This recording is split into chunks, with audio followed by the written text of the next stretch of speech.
한 15분에서 20분 자유스럽게 해주시면 되겠습니다. 문재인의 인사드리겠습니다. 정권원입니다.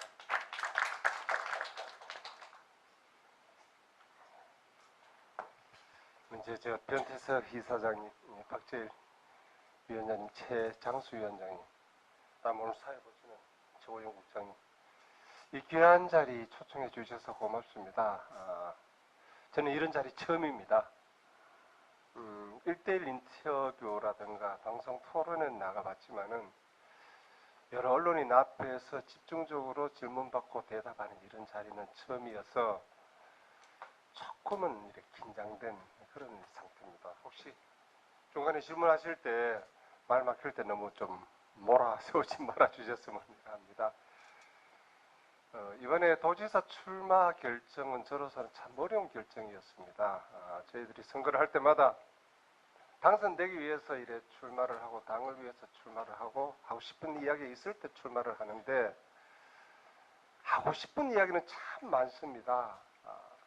근데 여러 가지 우리 지역 사정이 첫째로 우리 지역의 타당 후보였지만은 우리 지역의 국회의원이 먼저 출마를 하셨었고 또 이 TK 여당인 한국당의 후보 경선을 하는 중이어서 저 출마 선언도 늦어졌습니다. 그리고 또 다른 고민은 우리 바른미래당 후보로서 과연 이 도지사 선거를 어떻게 바라봐야 하느냐 이런 문제 때문에 고민이 많았습니다.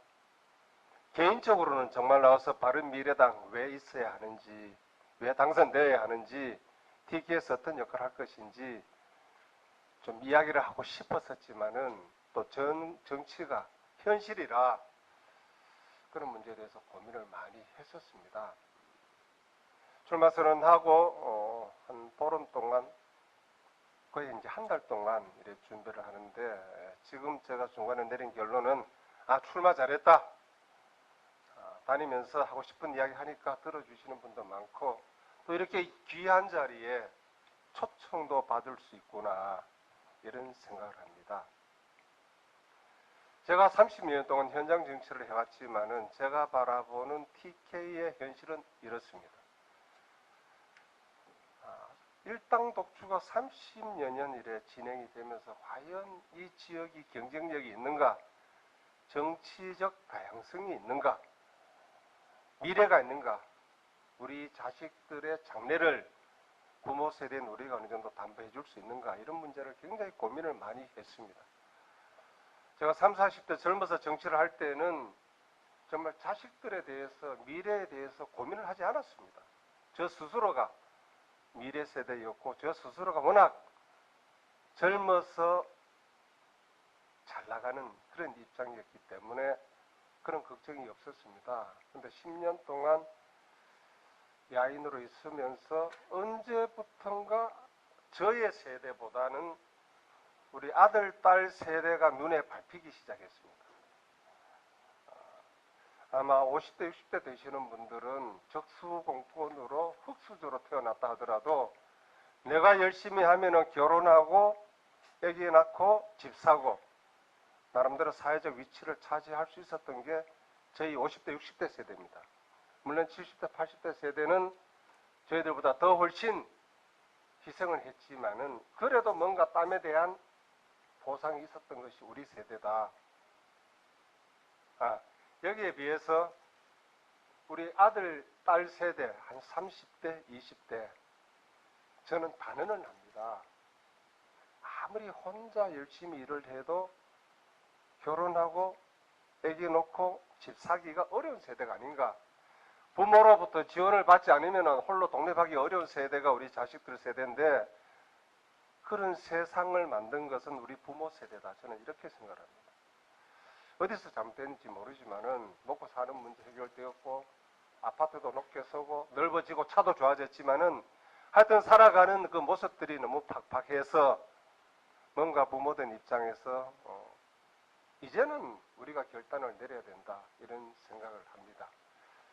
경북도 마찬가지입니다. 경북이 60년대 70년대 산업화 과정에서는 정말 벽고동 울리고 기적소리 울리면서 엄청나게 활발했습니다. 진취적이요. 어디 가도 TK 그러면 잘 나가는 동네였습니다. 물론 지정학적으로 산업화 과정에서 일본과 파트너가 되고 미국과 파트너가 되면서 동해안, 남해안 지역이 지정학적으로 유리한 점은 있었지만은 어떻든 그랬습니다. 포항에 포스코 들어서고 구미에 전자단지 들어서면서 대한민국의 산업화를 이끌었던 지역이 이 지역이었다. 당연히 여기 도민들 기상도 굉장히 진취적이었고 자신감이 넘쳐져 있었습니다. 세월이 바뀌어서 이제 경제주 파트너가 중국으로 바뀌면서 이제 동해안 시대는 어느 정도 이래 점점 내리막길로 가고 서해안 시대가 오면서 충청도, 경기도, 호남이 각광을 받는 시대가 되었습니다. 공교롭게도 정치 권력과 맞불려서 호남 정권이 들어서니까 그래 된 게 아니냐. 저도 가끔은 어디 가서 정치적 수사를 쓸 때는 그런 이야기를 씁니다. 그런 냉정하게 이야기를 하면은 여러 가지 시대적 환경이 동해안, 남해안 시대에서 서해안 시대로 바뀌면서 결과적으로 수도권, 충청권, 호남권이 경제적으로 각광을 받는 시대가 되지 않았었나. 저는 이렇게 판단합니다. 이제 남북 정상회담이 되고 북방경제 시대가 구상이 아닌 현실화가 되어갑니다. 우리 경북에서는 늘 그렇게 이야기합니다. 환동의 경제권 시대. 남북뿐만 아니라 일본, 러시아, 그 환태평양 이런 이야기를 많이 합니다. 그런데 곰곰이 우리가 환태평양 경제 구상에 대해서 말은 해왔지만은 경상북도에서 과연 무엇을 준비해 왔던가 이렇게 생각해 봤을 때 저는 이렇게 단언을 합니다. 말로만 한동해권 이야기를 했지 준비 거의 하지 않았습니다. 첫째로 거의 9년 이명박 박근혜 시대 TK 정권이었습니다. 그전에는 비록 한나라당 시대 야당이었지만은 포항에서 울진 가는 국도 4차선을 20년 만에 완공하는 지역은 없습니다. 없습니다. 제가 국회의원 있을 때 그 갈 때마다 한편으로는 좀 죄송하고 한편으로는 어떻게 이렇게 예산 투자가 늦어질까? 근데 환동의 경제권, 북방 경제를 이야기하면서 동해안 고속철도를 이야기하고 동해안 고속도로를 이야기합니다. 영일만 신항만을 이야기합니다. 며칠 전에 영일만 신항만을 현지 갔다 왔습니다. 철도도 따라서 영덕까지 한번 다녀봤습니다. 중앙정부에서도 지방정부에서도 구체적인 계획, 예산 계획이 과연 이루어질까? 그리고 과연 그런 일을 추진할 수 있는 정치적 힘이 이 지역에 있을까? 저는 거기에 대해서 물음표를 붙입니다. 그러면서 저 스스로도 거기 책임에서 면제될 수는 없겠구나 이런 생각을 합니다. 똑같은 예를 하나 들겠습니다. 호남이 오랫동안 야당 지역이었습니다. 물론 김대중 노무현 때는 여당 지역이었지만은 그전에는 야당 지역. 지금은 다시 여당 지역 되었습니다. 근데 호남은 야당 지역이 되어서도 그 지역 발전을 위해서 엄청난 중앙정부의 예산 투자를 받아갔습니다. 지난해 말에 무한신공항에 들어가는 KTX 연결하는 예산 1조를 장차 이제 1조가 투자될 겁니다. 예산 1조를 책정을 했습니다. 제가 그걸 보면서 굉장히 놀랐습니다. 첫째로 말이 안 되는 예산이다. 어떻게 거기에 1조를 투자를 할까? 근데 현실적으로 호남의 정치권은 그것을 해냈습니다. 그 가장 큰 이유는 그 당시에 그 지역은 민주당과 국민의당이 경쟁 관계에 있었기 때문입니다. 지난번 총선 때는 국민의당 손을 들어줬고 이번 대선 때는 민주당 손을 들어줬습니다. 이번 지방선거의 결과는 또 두고 봐야 되지만 어떻든 그 지역은 일당 독주에서 잠시나마 경쟁 관계가 형성되었었습니다. 그뿐만이 아닙니다. 노무현 대통령 때 열린우리당과 민주당의 또 경쟁 관계가 있었습니다. 그렇기 때문에 그 지역은 정치권 전체가 자기들이 살기 위해서 중앙정부 예산 목숨을 걸고 나옵니다. 그리고 자기들 생존을 위해서 경쟁을 키워가면서 서로 싸워왔습니다. 그렇지만 이 TK는 30년 동안 96년도 15대 총선 때 자민련 바람이 불어서 여기 싹쓸이 한번 한 이후부터는 이제 일당 독주 무풍지대가 되었다. 그래서 지역에 경쟁력도 없다. 이런 말씀을 드립니다. 결과적으로 이 다양화된 시대에 TK 정치인이 서울에 올라가면은 3선, 4선도 대우를 받지를 못합니다. 저도 삼선 국회의원 때 안동에서 왔다는 그 이유 하나만으로 3선 대접을 못 받았습니다. 수도권은 1000표, 2000표 차이로 박빙의 싸움을 하면서 3선, 4선, 5선 되었을 때는 어디 가도 예우를 해주는데 TK는 막대기만 뽑아도 당선되는 것이 아니냐. 개인적으로 억울했습니다. 4선 활동안에 민주당 2번 되고 한나라당 2번 됐기 때문에 개인적으로는 억울했지만은 하여튼 그렇게 인정을 받았습니다. 지금 마찬가지입니다. 여기 TK 정치인 어떻게 편만은 이야기 같지만은 실제로 중앙 정치에 가서 TK 정치인은 안중에 없습니다. 안중에 없습니다. 그러니까 중앙정부에서도 TK 패싱 그런 현상이 나타나잖아요. 얼마 전에 오정기 민주당 도지사 후보 그런 이야기를 했습니다. 집권 여당 후보지만은 문재인 정부 들어서 노골적으로 인사 문제에서부터 국책 사업으로부터 개성공단 입주 기업 조사하는 데까지 TK는 아예 제외를 합니다.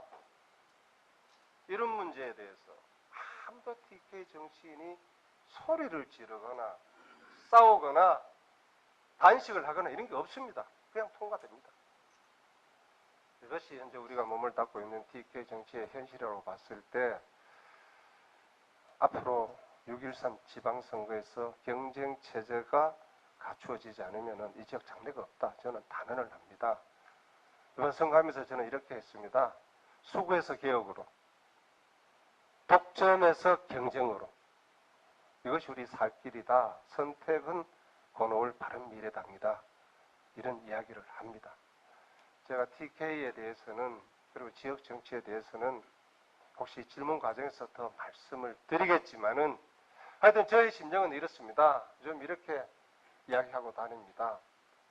젊은 사람들은 조금 그래도 손을 내밀어 줍니다.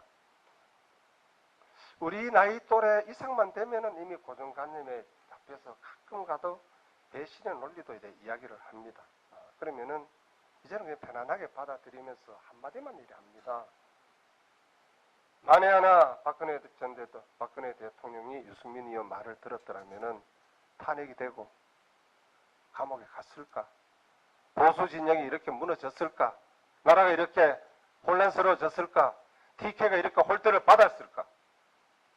거기에 대해서는 아무도 이야기를 못합니다. 논리적으로는 그 말이 맞지만은 정서적으로는 아직까지 이 용납이 잘 안 되는 모양입니다. 또 하나 묻습니다. 70대, 80대 어르신들 보고 제발 정치적 의사 결정할 때는 손주인데 좀 물어보고 하세요. 아들, 딸 사이 몇인데 제발 좀 물어보고 정치적 의사 결정 해 주셨으면 좋겠습니다. 이유는 아들, 딸, 손주들이 내는 세금으로 어르신들이 살아가고 있는데 왜 세금 내는 사람들 의사를 물어보지 않고 그 어르신들의 고정관념을 가지고 자꾸 투표를 하고 말씀을 하십니까? 정말 손주들, 자식들, 장래를, 이 지역의 미래를 어떻게 하려고 이렇게 하십니까? 이래 설득도 하고 가끔은 협박이랄까 뭐 이렇게도 합니다. 그래 그 자리에 일었을 때 몇몇 분들은 말은 맞아 이렇게 동의를 하시는 분이 있지만은 아직까지도 여론조사를 해보면은 이 지역의 TK 여당에 대한 지지도가 이래 단단한 걸 보면서 내가 이번에 해야 할 일은 저걸 깨는 일이다.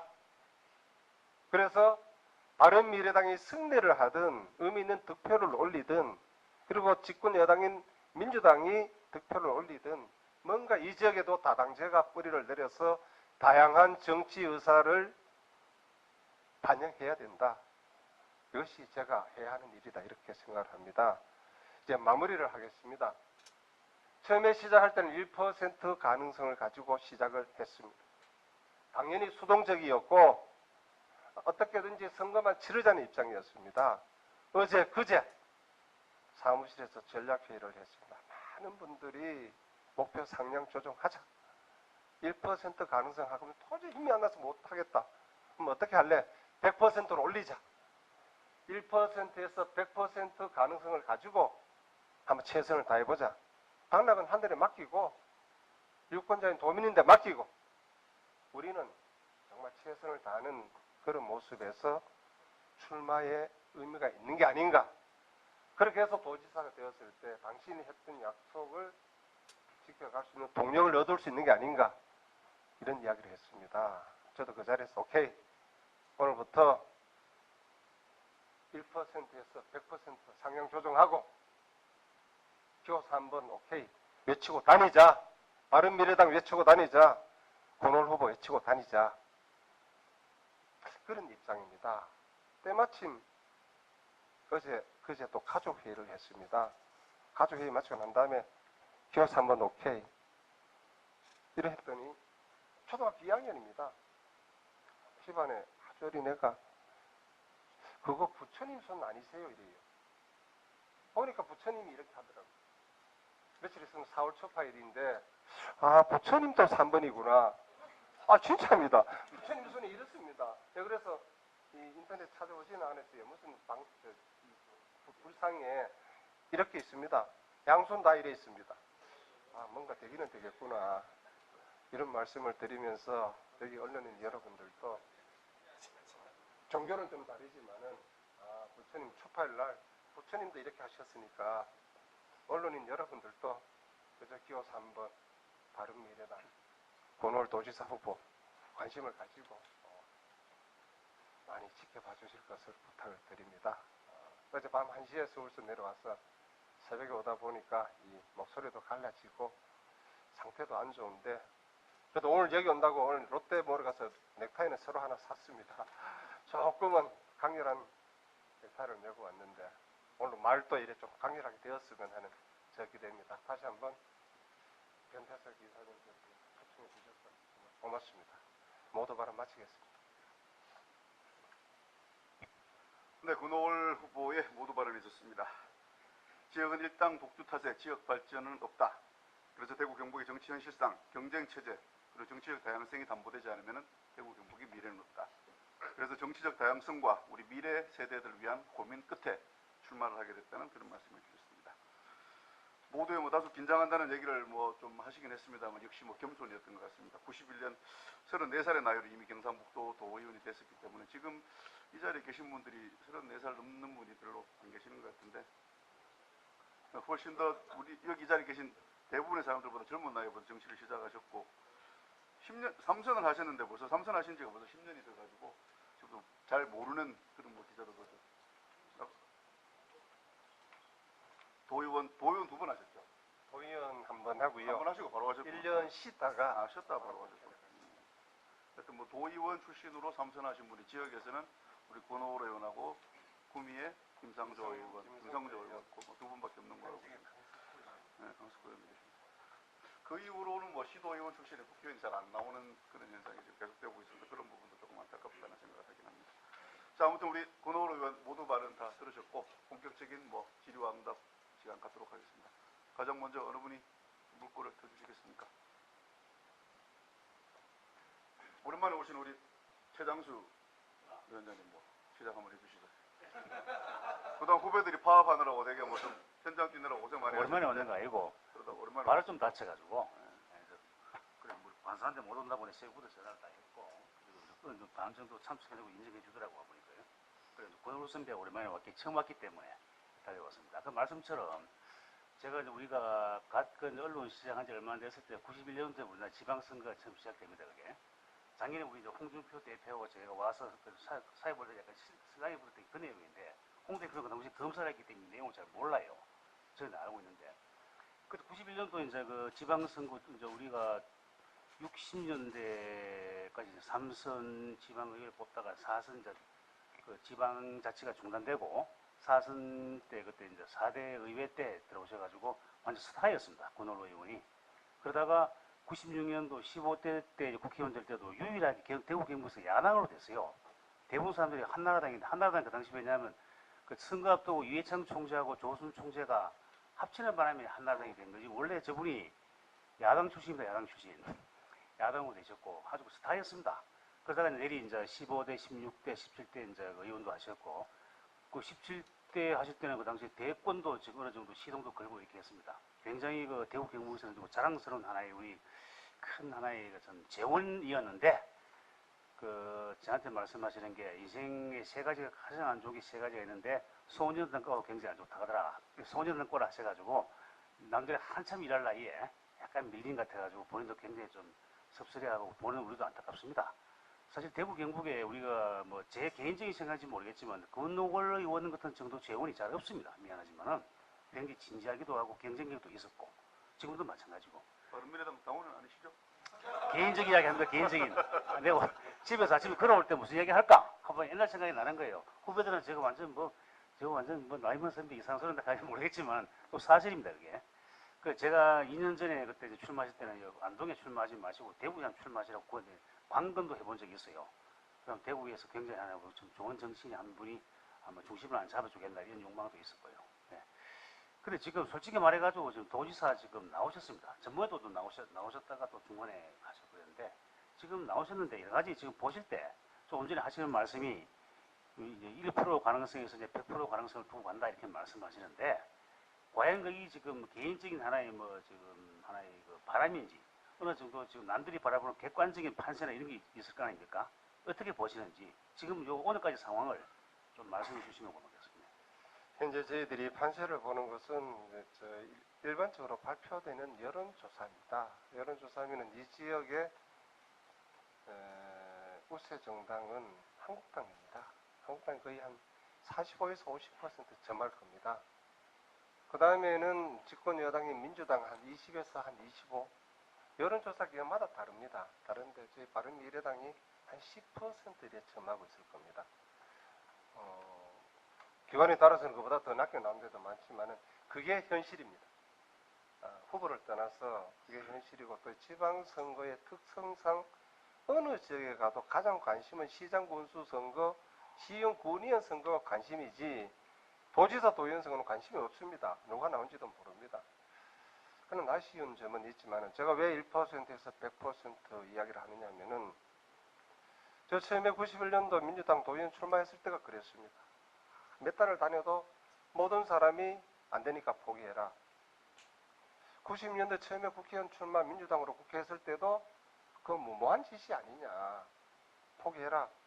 제일 중요했던 것은 집에 아버님이 선거운동 하시다가 투표하는 날 오후 4시에 그러나 나는 더 갈란다. 도저히 안 될 것 같다.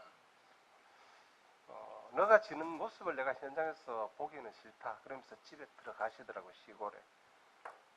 96년도는 출구조사 발표되는데 10% 지는 거로 발표되자마자 또 아버님이 저를 그 옥상으로 데리고 올라가더니 그라 참 고생했다. 근데 우리의 힘이 이래밖에 안 되는 것 같다. 그래 받아들여라. 뭐 이렇게 말씀하시더라고요. 저는 아직 그게 너무나 생생합니다. 오늘 투표하면 안 됩니다. 일주일 뒤에도 어려울 겁니다. 한 20일 뒤에는 모르겠습니다. 어느 날 동남풍이 불어서 영일만 바람이 저 소백산 태백산까지 휘덮게 될지 아니면은 백두대간 바람이 오히려 내려오면서 덮게 될지 선거는 살아 움직이는 생물이기 때문에 그런 어떤 기대를 가지고 가자. 그래야 운동하는 저도 힘이 나고 우리 주위에 동지들도 힘이 날 게 아니냐. 그래서 제가 1%에서 100%는 저의 기대치이고 저의 희망이고 저의 염원이다. 현실은 냉정하다. 이런 말씀을 드리겠습니다.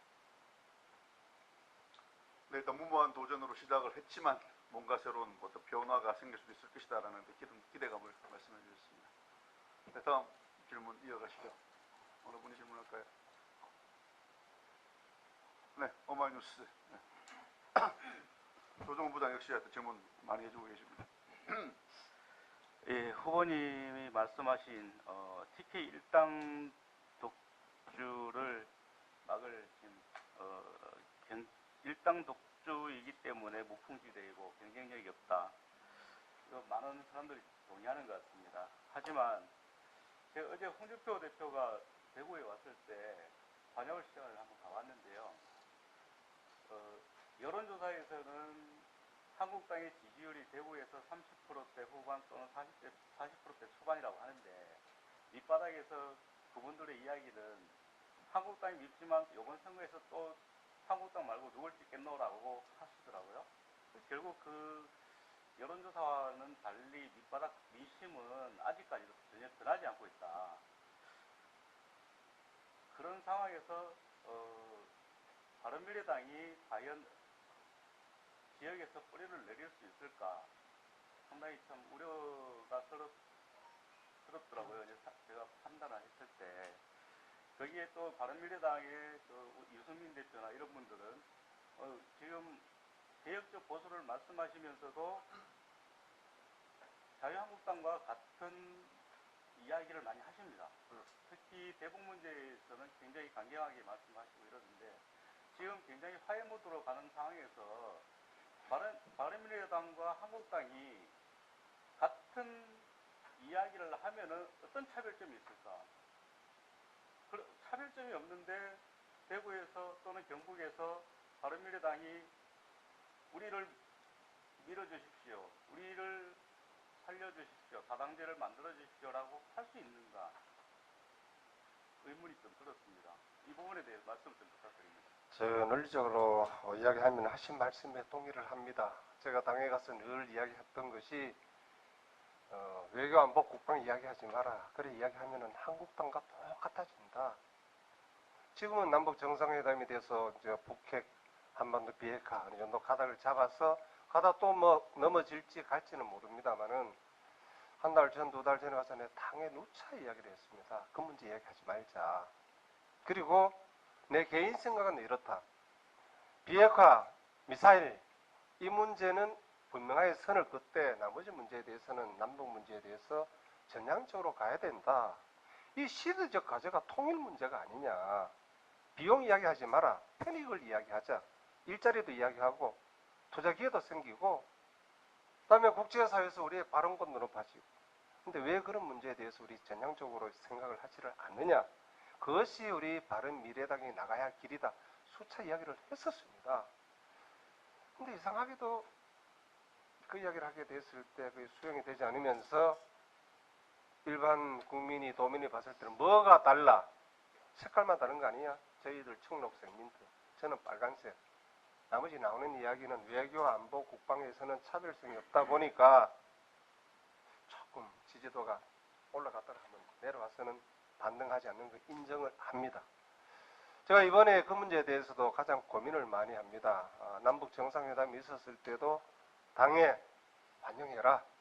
더 이상 딴주 걸지 마라. 설사 속는 한이 있더라도 지금은 그래 갈 수밖에 없는 게 아니냐. 저는 앞으로 이 진행을 그렇게 봅니다. 순탄하게 가지 않을 겁니다. 이제까지 여러 차례 우리가 쏘아왔듯이 그런 일이 또 일어날 거다. 북미 정상회담에서도 남북 정상회담에서도 그렇더라도 우리는 그렇게 가자. 그렇게 가자. 그래서 아마 논평이 조금은 애매하지만은 환영하는 논평으로 이래 나오고 한국당만 쇼니 아니니 이런 이야기를 합니다. 제가 지적하신 문제에 대해서는 참 고민을 많이 합니다. 그러면서 제가 중앙당에 이야기했던 것은 바른미래당이 한국당과 민주당과 다르게 할 수 있는 것은 국회 기득권 다 내려놓자. 헌법 개정할 때 국회 해산권 여차. 국회에서 대통령 탄핵할 수 있듯이 국민 투표에 의해서 국회 해산권 여차. 두 번째, 국회 세비 한 달에 1,000만 원인데 일반 서민이 봤을 때는 굉장히 많을 거다. 그러나 은행 지점장 정도 되면은 1,000만 원 받는다. 대기업 부장이면 1,000만 원 받는다. 내가 10년 동안 야인으로 백수로 활동을 해보니까 1,000만 원 그 없어도 버티더라. 그 대신 명예직 수당제로 바꾸자. 명예직 수당제면은 출무 수당이 있을 거고 기본 가족 수당이 있을 거고 한 400 받아도 명예만 가지고도 국회의원직 충분히 할 수 있다. 그런데 내가 그런 이야기를 참 많이 합니다. 그러면서 조심스러운 이야기지만은 우리 대한민국의 모든 정치 적폐의 본산이 국회 아니냐. 그러면 국정에 대해서 태업을 하니까 그래서 국회가 갖고 있는 여러 가지 기득권, 특권을 내려놓는 것을 바른미래당이 과감하게 외쳐보자 이런 이야기를 여러 번 하고 있습니다. 지금 하고 있습니다.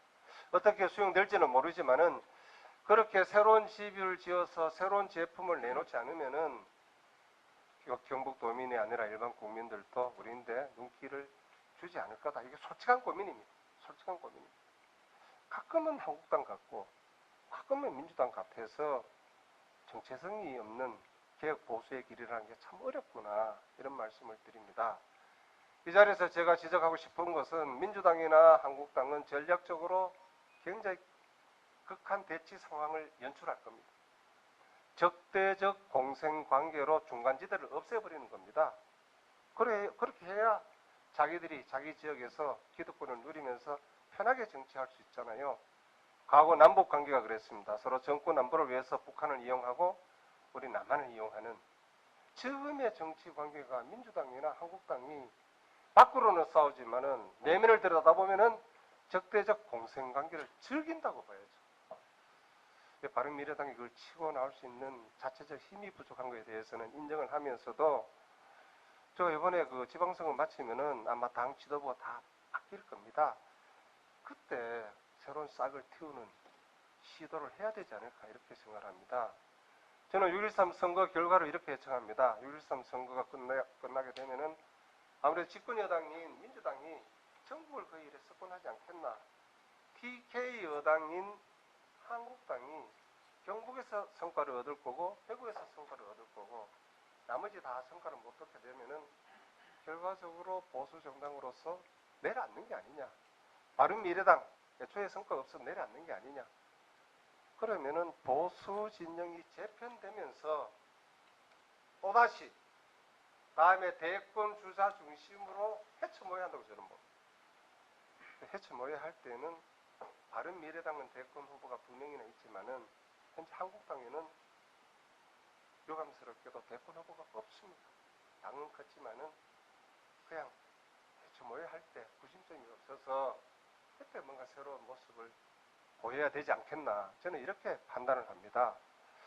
너무 앞서 나가는 이야기인지 모르지만은 그렇게 했을 때 다시 이 대한민국 정치가 좌우 어떤 균형 잡힌 정치가 되지 않겠나 이렇게 판단합니다. 답이 된지 모르겠습니다. 당장 6.13 선거에서의 어떤 돌파 전략을 물으셨는데 그 문제에 대해서는 저도 딱히 뾰족하게 뭐 할 수 있는 게 없습니다. 추가 질문하면 그 6.13 지방선거 끝나고 나면 이제 보수가 해체모여 한다. 아무래도 좀 드리고 싶은 질문 미리 말씀해 주셔서 고맙고요. 바른미래당하고 자유한국당이 당대당 통합을 등하는 겁니까? 안 그러면 전부 다 보수로 지금 흩어져 가지고 그 벽을 따지지 않고 이렇게 막 한꺼번에 이제 정말 당대당 통합하기에는 실질적으로 우리 국민의당하고 바른정당 통합할 때 그런 진통을 겪었지 않습니까? 호남을 기반으로 한 정치 세력이 한국당하고 당대당 통합하기는 어려울 겁니다. 저는 어떻게 판단을 하느냐 하면은 전체가 해체되면서 새로운 구심점을 만드는 그런 과정을 겪지 않겠나. 저는 그렇게 판단을 합니다. 그렇게 했을 때 예를 들어 이런 거죠. 구구 세력은 구구 세력대로 남대로 이래 떨어져 나갈 거고 개혁 보수 세력, 중도 보수 세력, 중도 우파 세력 이게 중심이 돼서 뭔가 만들지 않겠나. 그리고 그것이 앞으로 한국 정치의 좌우 체제에서 우파를 대표할 수 있는 그런 입장이 되지 않겠나 이렇게 생각합니다. 네, 한국당과 차별화를 하지 못하고 있는 전략으로 지방선거 어떻게 할 것이냐라는 질문에 하여튼 뭐 권오로 의원 본인은 뭐 국회 기득권을 내려놓고 주장하는 등 뭐 차별화를 해서 애쓰고 있다는 그런 답변해 주셨고 또 6.13 이후에 정치적 재편 예측까지 해주셨습니다. 네, 또 다음 질문 이어가 볼까요? 네. 대구일보 김우정 기자. 네. 네, 아까 그 이제 당 정체성 관련해서 또 추가적으로 좀 질문을 드리고 싶은데, 그 사실상 여당, 야당을 막론하고 일당 독주 체제가 된 데는 좀 참신한 인재가 없었다라는 점도 하나 좀 작용을 하고 있는 것 같습니다. 뭐 한국당 같은 경우에는 누구를 내놔도 어차피 뭐 기호 1번만 달고 나왔으면은 된다라는 인식이 있었고, 당시 야당에서는 누구를 내보내도 어차피 한국당한테 안 된다는 이런 인식이 있어서 그런지는 모르겠는데 뭔가 지금까지 쭉 그런 일이 쭉 이어져 왔는데 후보님 같은 경우에는 이제 젊은 세대의 정치에 또 입문을 하셨고 또 실제로 또 활동을 또 왕성하게 해오셨지 않습니까? 그런 의미에서 보신다면 뭐 인재 영입 차원이라든가 이런 부분에 좀 참신한 인재들이 왜 대구 경북에는 없을지 또 아니면 이제 혹시나 경북도지사가 되신다면은 뭐 그런 부분에 대해서는 어떻게 생각을 하고 계시는지 한번 여쭙고 싶습니다. 그 참신한 인재가 없는 가장 큰 이유는 각 정당마다 주인이 없기 때문에 그렇습니다. 며칠 전에 그 축소사의 큰 스님을 만나 뵙고 왔는데 저한테 했던 말씀이 이 선거 벽보 중에 머슴이 된다는 사람 절대로 당선시켜주면 안 된다. 머슴은 책임을 안 진다. 주인의 대표로 나가야 제대로 주인 의식을 가지고 일을 하지 머슴이 무슨 일을 하느냐. 저는 제 모든 정치와 목물에 쓰지 않는 단어가 2개 있습니다. 머슴이란 말 안 씁니다. 깨끗하다는 말 안 씁니다. 정치하는 사람이 투명하고 소신 있으면 되지. 거기 책임지면 되지. 깨끗하다?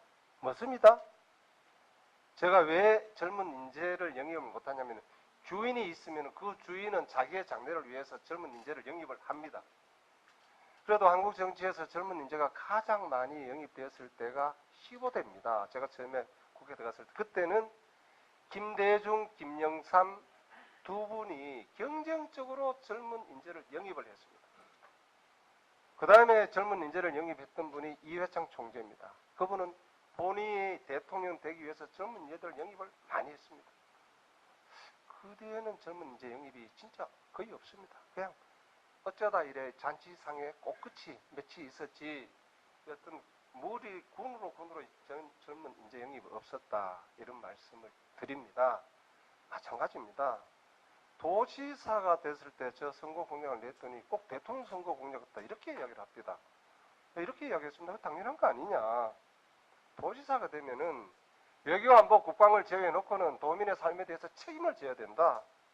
중앙정부 쳐다보고 있다가 우리 도민이 복지든 노후의 어떤 편안한 생활이든 애기 낳는 일이든 교육이든 이 모든 문제에 대해서는 도지사가 책임을 져야 된다. 당연히 대통령 선거 공약하고 같은 게 아니냐. 어떻게 보면은 소국가 그렇게 생각하면서 도지사직을 수행해야 되지 않느냐. 저는 이렇게 생각을 합니다. 제가 그 비록 야당이었지만 12년 국회의원을 하면서 제가 가장 스스로 평가를 하면서 점수를 낮게 주는 것이 지역에 우리 후배 정치인을 제대로 못 키웠구나. 이 점입니다.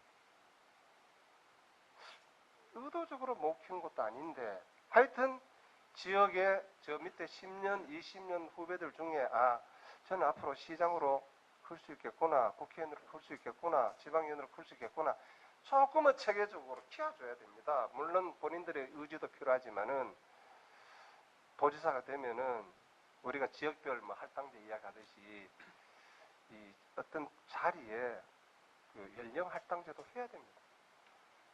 내가 이 지역에 있는 어르신들 보고 그런 이야기를 합니다. 지역이 50대를 젊다고 합니다. 그래 60대가 돼야 기관장을 합니다. 70대도 합니다. 그 지역에는 맞습니다.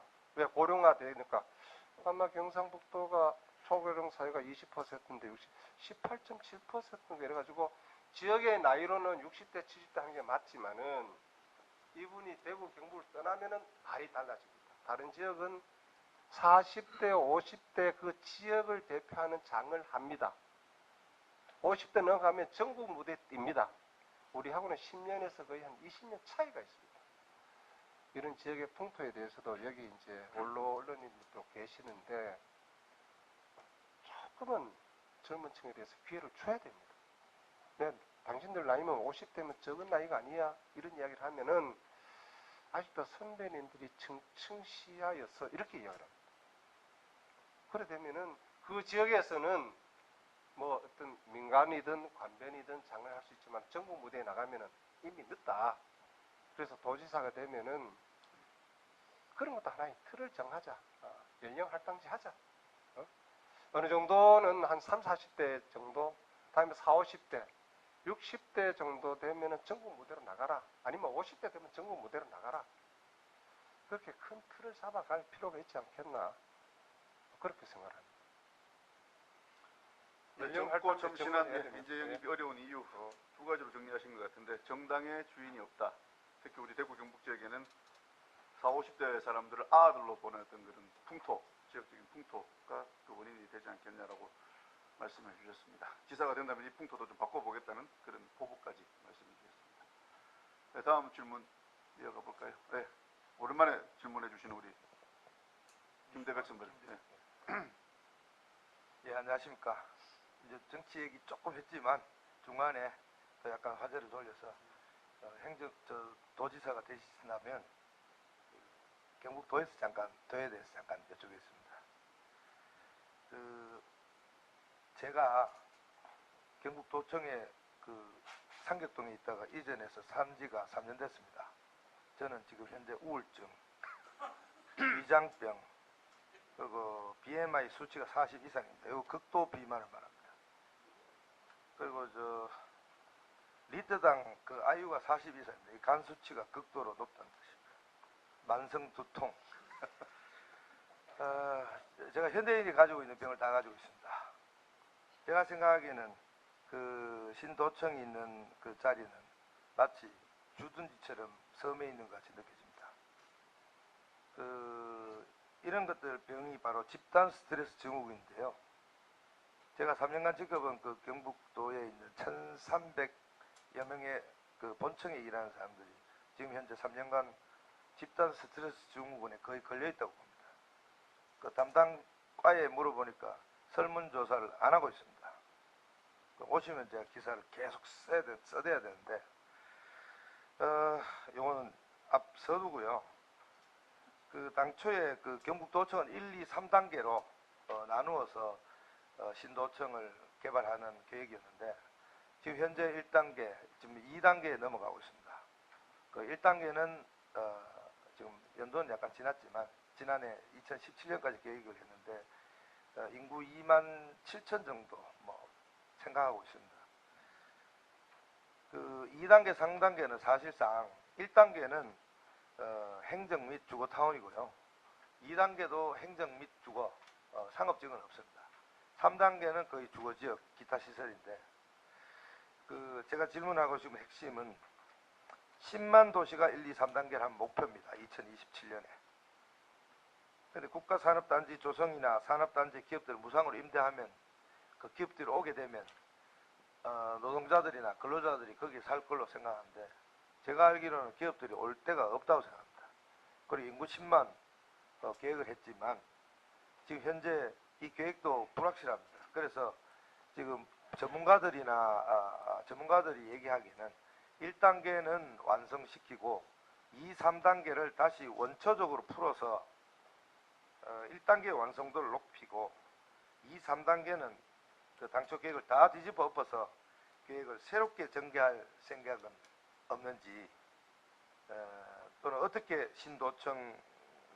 신도시를 잘 활성화시킬 것인지, 2, 3단계는 경북도 개발공사, 토목공사 해서 돈만 벌어먹는 사업밖에 남아있지 않은데 그 배만 불릴 것인지, 아까 말씀하신 그 돈을 전부 환수해서 쓰겠다 그랬는데 다시 쓰면 뭐합니까? 2, 3단계 돈 벌어서 2, 3단계 텅텅 빈데 그것도 부으면 또 빚지는데, 그래서 새로운 어떤 신도시 계획을 한번 세워야 될 걸로 생각하고 있고 전문가들도 다 그렇게 얘기하고 있습니다.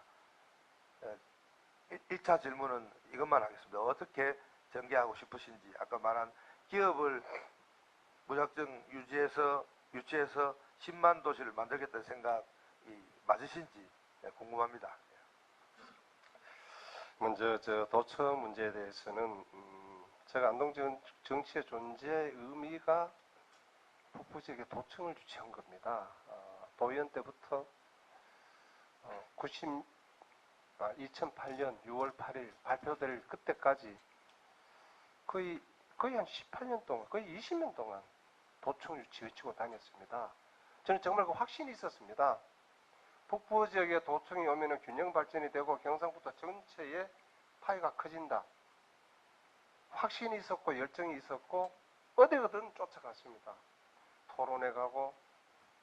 근데 공교롭게도 제가 국회 의원하면서 그 도의원에 우리 안동 도의원들하고 같이 이 전략을 해서 도청이 안동에 왔는데 지금 10년이 지난 지금 제가 안동에서 그 자랑을 못합니다.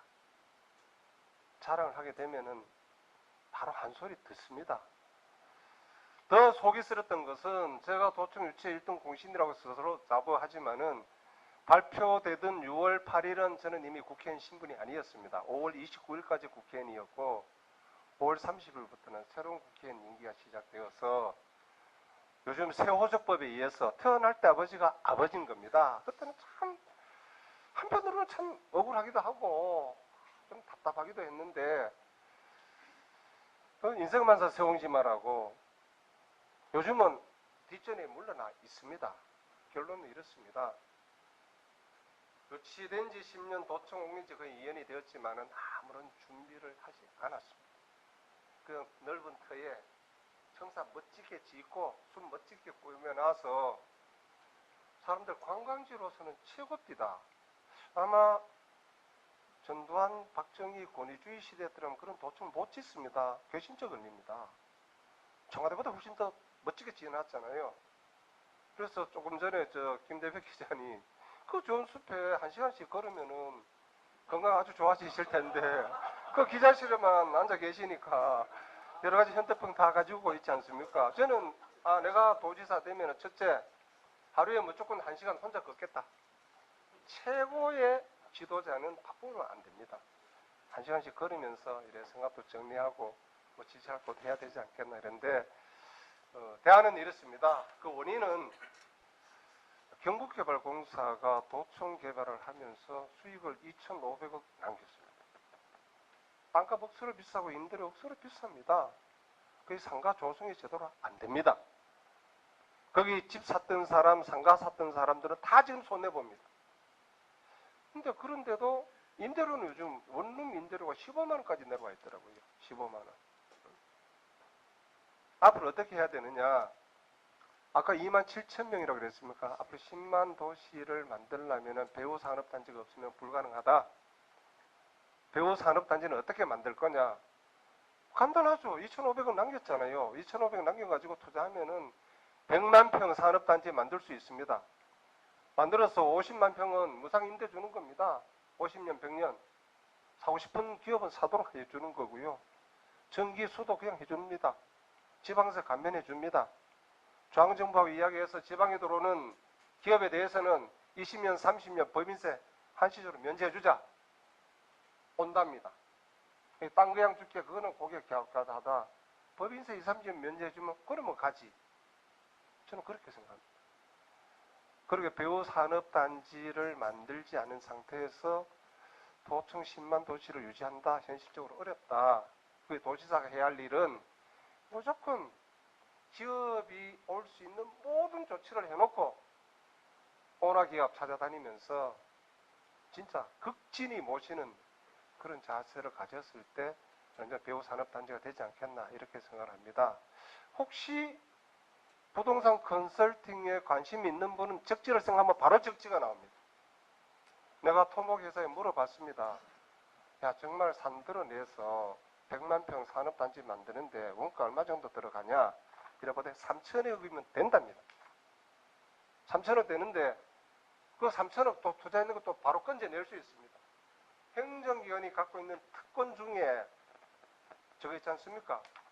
뭐 처리해 주는 거 있잖아요. 지목도 변경해 주고. 그죠? 산지를 상가로 변경해 주고 주택단지를 해 주고. 예? 제가 용어로 바로 기억이 안 나서. 실무 형질 변경 도시계획 시설을 뭐. 그렇게 하면은 50만 평, 한 10만 평 공원을 하고, 10만 평은 상업 용출하고, 10만 평은 주택 용출하고, 그걸 하면은 그 공사비가 나올 겁니다. 그리고 지난번에 남긴 2,500억. 그걸 하면은 큰 돈 안 들이고 배후산업단지를 만들 수 있는데, 과연 거기에 기업을 어떻게 채울 거냐 하는 것이 앞으로 도지사가 해야 할 일이다. 거기에 대해서도 저는 이렇게 생각합니다. 북부지역은 농업지역입니다. 물론 백두대간 힐링 특구로 만들어서 휴양림도 만들고 뭐 둘레길도 만들고 다 할 수 있지만 그거는 기본적인 농업지역이라면은 모든 농산물을 1차 상품으로 팔지 말고 반가공이나 가공품으로 만들어서 파면 어떨까? 농시 모으나 보고 여기 와서 라면 좀 만들면 안 될까? 외국의 네슬레 식품회사 여기 와서 투자하면 다 해줄게. 저는 가능하다고 봅니다. 저보고 기업도 안 해본 사람이 그 기업 그렇다고 안 와. 물류는 이제 고속도로 되고 철도 되고 항공 되고 이러면은 대구 통합공항이 경북적으로 옮기게 되면은 물류는 어느 정도 해결이 된다고 봅니다. 그랬을 때 뭔가 한로가 트이지 않겠나 이렇게 생각을 합니다. 그러면서 제가 요즘 도청이나 안동시에 요구하는 게 있습니다. 현재 도시계획구역을 낙동강 강북 지역에 다 확대해라. 그래서 제발 난개발 안 되도록 해라. 그리고 도로 일찍이 이래 결정해주고 고도 일찍이 좀 정해줘라. 어디 가든 우후죽순 해가지고 나중에 보면은 볼품 없는 신도시 만들지 말고 격조 있는 신도시를 만들고 쾌적한 정주 여건을 만들려면은 낙동강 강북 지역에 다 그렇게 도시계획을 해주되 사유재산을 침해하지 않도록 신경을 써라. 이렇게 이야기를 합니다. 가장 실패한 예가 안동대학교 근처 가보면은 정말 길도 막 꼬불꼬불하고 저 불나면요 소방차 들어가기도 어려울 정도로 엉망입니다. 그만큼 우리의 행정 능력이 미치지 못했구나 생각하면서 요즘은 그 정도는 되지 않습니까? 그렇게 하면은 현재 도청 신도시 27,000명 이것이 10만 정도 되면은 뭔가 새로운 활로를 찾지 않겠나 이렇게 생각합니다. 여기에 또 반대급부로 도청이 염으로 해서 안동시의 공동화 현상. 그래서 제가 요즘 안동 가면은 내 도청 유치하는데 공을 세웠다는 이야기를 못합니다. 하면은 표 깨지거든요. 그래서 속으로는 자랑하고 싶지만은 누가 이래 자랑하면은 맞아 나도 애를 썼지 이러는데 그거는 참 심각한 문제여서 현재 문재인 정부에서도 스마트 시티 뭐 이렇게 개념을 가지고 접근하는데 그거는 또 다른 차원에서 접근을 해야 되지 않겠나 이렇게 생각합니다. 말이 두서없이 좀 왔다 갔다 했습니다. 신도청 신도시 활성화 계획 질문 주셨는데 그동안 제대로 안 된 것은 준비가 좀 부족했기 때문이 아니냐 이렇게 진단을 하셨고 100만 평의 산업단지를 조성해서 기업을 유치해서 신도시로 활성화시키겠다 이런 계획을 말씀해 주셨습니다. 신도청 얘기가 나온 김에 제가 뭐 질문 하나 드리겠습니다. 뭐 여담처럼 나오고 뭐 정설처럼 얘기가 합니다만은 12년 전에 우리 김관용 지사가 이제 뭐 마지막입니다만 12년 전 김관용 지사가 당선된 이유가 12년 전에 그 전당대회를 경상북도 지사를 뽑는 전당대회를 안동에서 해서 당시 경쟁자였던 포항의 정장식 시장 포항 쪽 사람들은 오기 힘든 안동에서 그 도당 전당대회를 함으로써 김관용 지사한테 엄청나게 유리하게 됐고 그래서 김관용 지사가 됐고 그에 대한 보답으로 도청이 안동에 간 거 아니냐 뭐 이런 도청에서 그런 얘기들을 많이 했습니다. 많이 했고 과거에 뭐 도청 발표가 됐을 때 그런 얘기들을 했는데 그 부분에 대해서 우리 지금 권오걸 후보 어떤 역할을 하셨는지 뭐 한 말씀 부탁드릴까요? 저도 그 이야기 참 많이 듣습니다. 결론적으로 이야기하면은 그 당시 김관용 지사님이 지리적으로는 덕을 봤을 겁니다. 포항 경주가 워낙 멀어서 덕을 봤을 겁니다. 그렇지만 북부에도 김광원 국회의원이 후보가 있었지 않습니까? 일방적으로 덕 본 것은 아니다. 이렇게 말씀을 드립니다. 그 장소를 정할 때 첫째로 대구에서 하자는 이야기가 나왔었는데 도청을 옮기자는 그런 입장에서 우리 경상북도도 있는데 굳이 대구에서 하는 것은 1차적으로 배제를 했고요. 그 후보 지역 포항, 구미 그거는 또 배제가 됐습니다. 제척 사유로 남아있는 것이 경주, 김천, 안동 이렇게 남아있었는데 제가 그때 도당 위원장이었습니다. 도당 위원장으로서 당연히 제 지역에서 하고 싶겠죠. 그리고 거기에 대해서 그렇게 반대도 없었습니다. 김관영 지사가 당선된 결정적인 이유는 이렇습니다. 구미에는 버스 배차 시간을 시차별로 보냈습니다. 9시, 10시, 11시, 12시, 1시, 2시 종일 했잖아요. 4시까지 했는데 근데 포항 경주에서는 버스 배차 시간을 한꺼번에 같이 출발시켰습니다. 미세한 차이지만 굉장히 차이가 많습니다. 포항 쪽에 많이 모았습니다. 근데 시차별로 버스가 출발하니까 그러면서 그 명단은 나와 있었지 않습니까? 가자고 하니까 뭐 10시에 못 갔던 분이 12시에도 버스를 탈 수 있었으니까 아마 그런 이유가 있었다 이런 말씀을 드리면서 김관용 지사님에 대해서는 이제 임기끔 했지만 이런 말씀을 드렸습니다. 도청 이전이라는 정치적 결단은 지사들로서는 정치적으로 손해나는 일입니다. 이건 지사님이 12년 동안 그래서 잘 미루었고요. 아마 김관용 지사님이 도청 이전 결정을 할 때 주위에 많은 분들이 말렸답니다. 그 뭐 때문에 하느냐고. 근데 임기 내에 하기로 약속을 했기 때문에 그런 결단을 내린 것에 대해서는 그래도 참 어려운 결단을 내리셨구나. 제 지역이어서 꼭 그런 것만은 아닙니다. 어떻게든지 도청이 옮겨오기는 옮겨왔어야 되는데 처음에 구도는 당연히 구미 쪽으로 가지 않겠나 하다가 나중에 흐름이 영천 쪽으로 가지 않겠나 이러다가 저희들이 영천 갈 바에는 옮기지 마라. 북부 쪽에서. 영천 갈 바에는 왜 옮기느냐. 지리적으로는 의성이 있지만 의성은 그때 그냥 앉아 있으면서 당연히 오겠지 하다가 했고 안동 혼자 하면 안 되어서 안동 예천 같이 들어온 게 그 작전이 주요했던 게 아닌가 이렇게 생각을 합니다. 이 도청 문제는 뭐 그렇게 결정이 되었고 결과적으로 지리적 이점을 현 지사님이 본 거는 맞지만은 배차 시간 시차제가 훨씬 더 컸을 거다 이렇게 판단합니다. 네. 다음 불교방송 김종렬 부장 질문해 주세요. 그 김대복 뉴스원의 김대복 본부장님하고 연계해가지고 경북도청 신도시의 조성과 완성의 주체는 경북개발공사인데요. 지금 이제 경북개발공사의 어떤 인사 그 조직을 보면은 사장과 전무와 추진단장이 뭐 토목직으로 지금 완전히 구성이 되어 있습니다. 지금 여기에 뭐 투자 유치라든지 분양 마케팅의 어떤 일을 위해서는 약간의 어떤 조직적에 문제가 있는데 맨 마지막으로 들어간 분이 이제 단장부인데 그분이 들어가고 나서 이제 그런 우려, 조금 인사에 있어가지고 조금 어떤 좀 적극성이라든지 전문성을 좀 기했으면 좋겠나 이런 말씀들 들리는 것 같고요. 어저께 후보님께서 국장이상 인사청문회와 예고제 도입의 말씀을 하시고 기사화되다 보니까 또 도청 직원들이 하는 말이 1년 내내 인사청문회만 하다가 끝나겠다 이런 어떤 문제점 제기도 있더라고요. 이런 것을 저보다 평가해서 제가 보기에는 김 지사님께서 현 김관용 도지사님께서 전체적인 경북 도청 이전 위에 전체적인 경북도의 어떤 큰 그림은 그립다라는 어떤 개인적인 평가를 약간 해보고 싶습니다.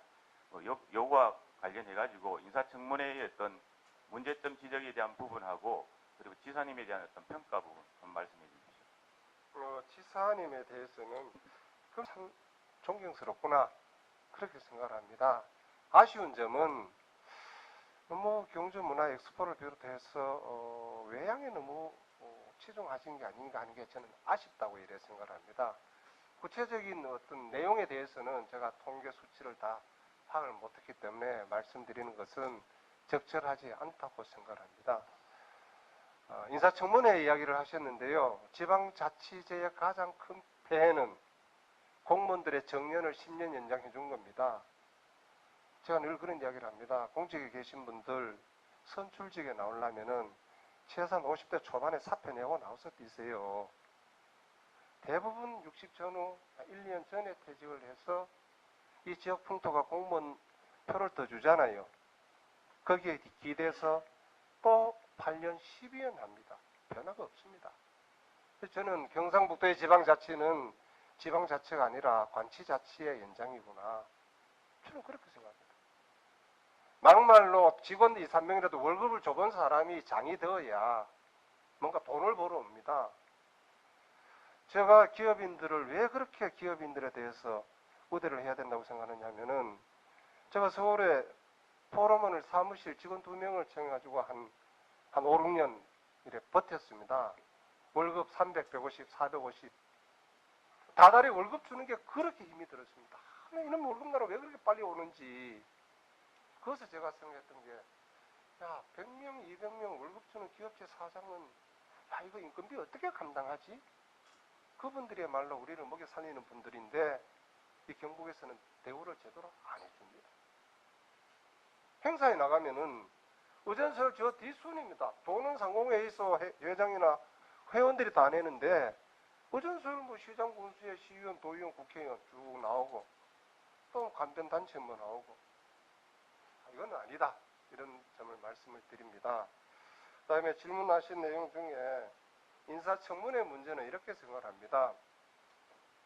제가 인사청문회를 보면서 가장 참 내가 이 보수 진영이 있지만은 보수 진영 정말 아니라고 생각했던 것이 이명박 정부 때 박근혜 정부 때 국가 NSC 회의를 할 때 그 청와대 방카 안에 현역 군대 갔다 온 사람이 국방부 장관 한 사람이 있을 때가 있었습니다.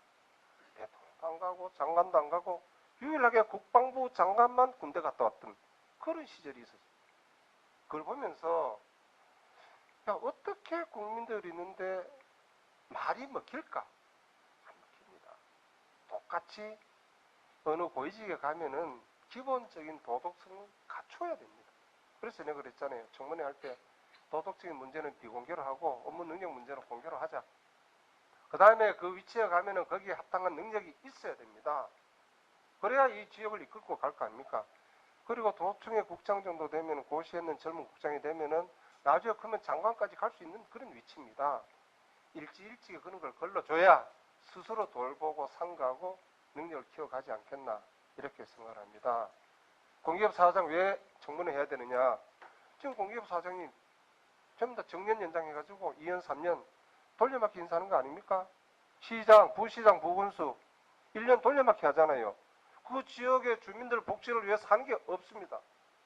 아무것도 없습니다. 1년 만에 뭘 합니까? 1년 만에 가서 그냥 관용차 타고 지역의 행사 다니고 시장 운수 대신 축사하시고 일을 못합니다. 거기서 제가 느끼는 것은 모든 행정의 기본은 주민을 중심으로 생각을 해야지 한 중심을 하면 안 된다. 이 땅의 주인이 도민이고 국민이 아닙니까? 공무원은 국민과 도민을 섬기는 위치입니다. 물론 선거 때는 저도 한 유권자고 저희들은 갑이지만은 일선 행정에 가면은 정말 갑이 아니라 을로서 섬기는 자세가 되어야 되고 그래 되면은 일을 할 수 있는 능력, 도덕성, 인기 이걸 채워줘야 될 거 아닙니까? 근데 현재와 같은 그런 인사 시스템에서는 지역 발전에 아무 도움이 안 된다. 저는 이렇게 생각합니다. 그래서 인사청문회 한번 하자. 뭘 어렵게 뭐가 있나? 뭐 저도 그렇지 않습니까? 우리 젊어서 살림 늘리는 방법은 아파트 사고 팔고 하는 거 아닙니까? 어려워서 경기도 사면은 서울에 집을 못 얻으니까 위장 전입 가는 거 아닙니까? 뭐 저는 그것까지 해봤습니다. 그것까지 해봤습니다. 왜? 서울에 아파트 추첨을 받으려면 주소가 서울에 있어야 되는데 서울 살 형편이 안 되면은 그 친구 집에 주소 갖다 놓으면 그게 위장 전입 아닙니까? 그런 것도 이제는 있는 그대로 이야기하자. 그리고 이 도덕적인 기준도 정말 위선적인 기준 없애자. 지키지 못할 기준을 딱 내놓고 그거 가지고 시시콜콜 따지는 그런 모습보다는 실제로 지켜야 할 문제, 정말 돈을 가지고 부동산 투기를 해가지고 치부를 했다 이건 안 되죠. 그런 게 많지 않습니까? 저는 우리 사회 전체가 인사청문회를 통해서 척하는 사회 위선의 장막을 걷어내야 된다. 그래야만 모든 국민들이 도민들이 정부를 지방정부를 믿고 따른다. 그렇게 생각을 합니다. 그래서 청문회 해야 된다. 공기업 사장, 민간인이든 공무원이든 첫째로 거기에 합당한 능력을 갖추었는가 꼭 체크해 봐야 됩니다. 아마 경북개발공사 사장님은 도청 이전하면서 수익을 2,500억 내가지고 적자구도에서 흑자구도로 해가지고 아마 평가에서 잘 받았을 겁니다. 그래서 가장 손해를 봤던 사람들이 현지에서 땅을 가진 사람들. 아직도 기억이 생생합니다. 2008년도 공천이 떨어지고 그 울적한 기분에 정말 하여튼 공천이 떨어지고입니다. 그 동네를 나갔더니 노인정의 어르신들이 술을 마시고 눈이 빨갛게 해서 내보고 나를 막 잡아먹으려고 합니다. 내 땅 뺏어갔다고. 땅을 뺏겼잖아요. 그때 한 8만 원, 9만 원 보상 받았을 겁니다. 실제로는 한 20만 원 보상을 받아야 대토가 되는데 딱 거의 다 뺏겼습니다. 그 뺏겼다면 누가 수익을 올렸느냐? 개발공사가 수익을 올렸잖아. 앞으로 공영개발 방식을 했을 때 지역의 사유재산권 그런 식으로 침해하면 안 된다. 방법은 정말 있습니다. 내가 국회에 있을 때 세종시 개발할 때 그 보상비가 3조인가 이렇게 나갔습니다. 세종시 개발하는 도시가 100만 평이라면은 한 500만 평 수용을 해서 100만 평은 공공용지로 쓰고 나머지 400만 평 가지고 가격평가에서 땅을 나눠줘라. 그러면 보상비 하나도 안 줘도 된다. 받는 사람은 자기 땅값보다 2배, 3배 더 이상 이익이 있다. 그러면 예산 안 써도 되는데 왜 그런 방식을 안 하느냐. 내가 도청 때도 그랬어요. 도청에 들어갈 부지가 한 100만 평이라면은 주위에 한 300만 평 다 수용을 해서 가격 산정을 해서 공공용지는 공공용지 쓰고 그걸 나눠줬을 때는 땅을 뺏긴 사람들이 그렇게 억울해하지는 않았을 겁니다. 그 부지 안에 들어가면 쫄딱 망했고 그 언저리에 있어서 뭐 떼부자가 된 거 아닙니까? 하루아침에 위치가 하늘과 땅의 차이가 나버린 겁니다. 앞으로 그런 행정은 안 된다. 충분히 길이 있는데 왜 그렇게 하는지 모르겠다. 방법은 이렇습니다. 이유는 현장에 안 나가보니까 그런 겁니다. 탁상에 앉아서 쭉쭉쭉 그림. 저는 그렇게 부분에서 제 그 의견 좀 말씀드리면 조금 전에 말씀하셨지만은 공영 개발해가지고 이익을 많이 나긴 자체가 넌센스입니다 이게. 원래 제로베이스 가야죠.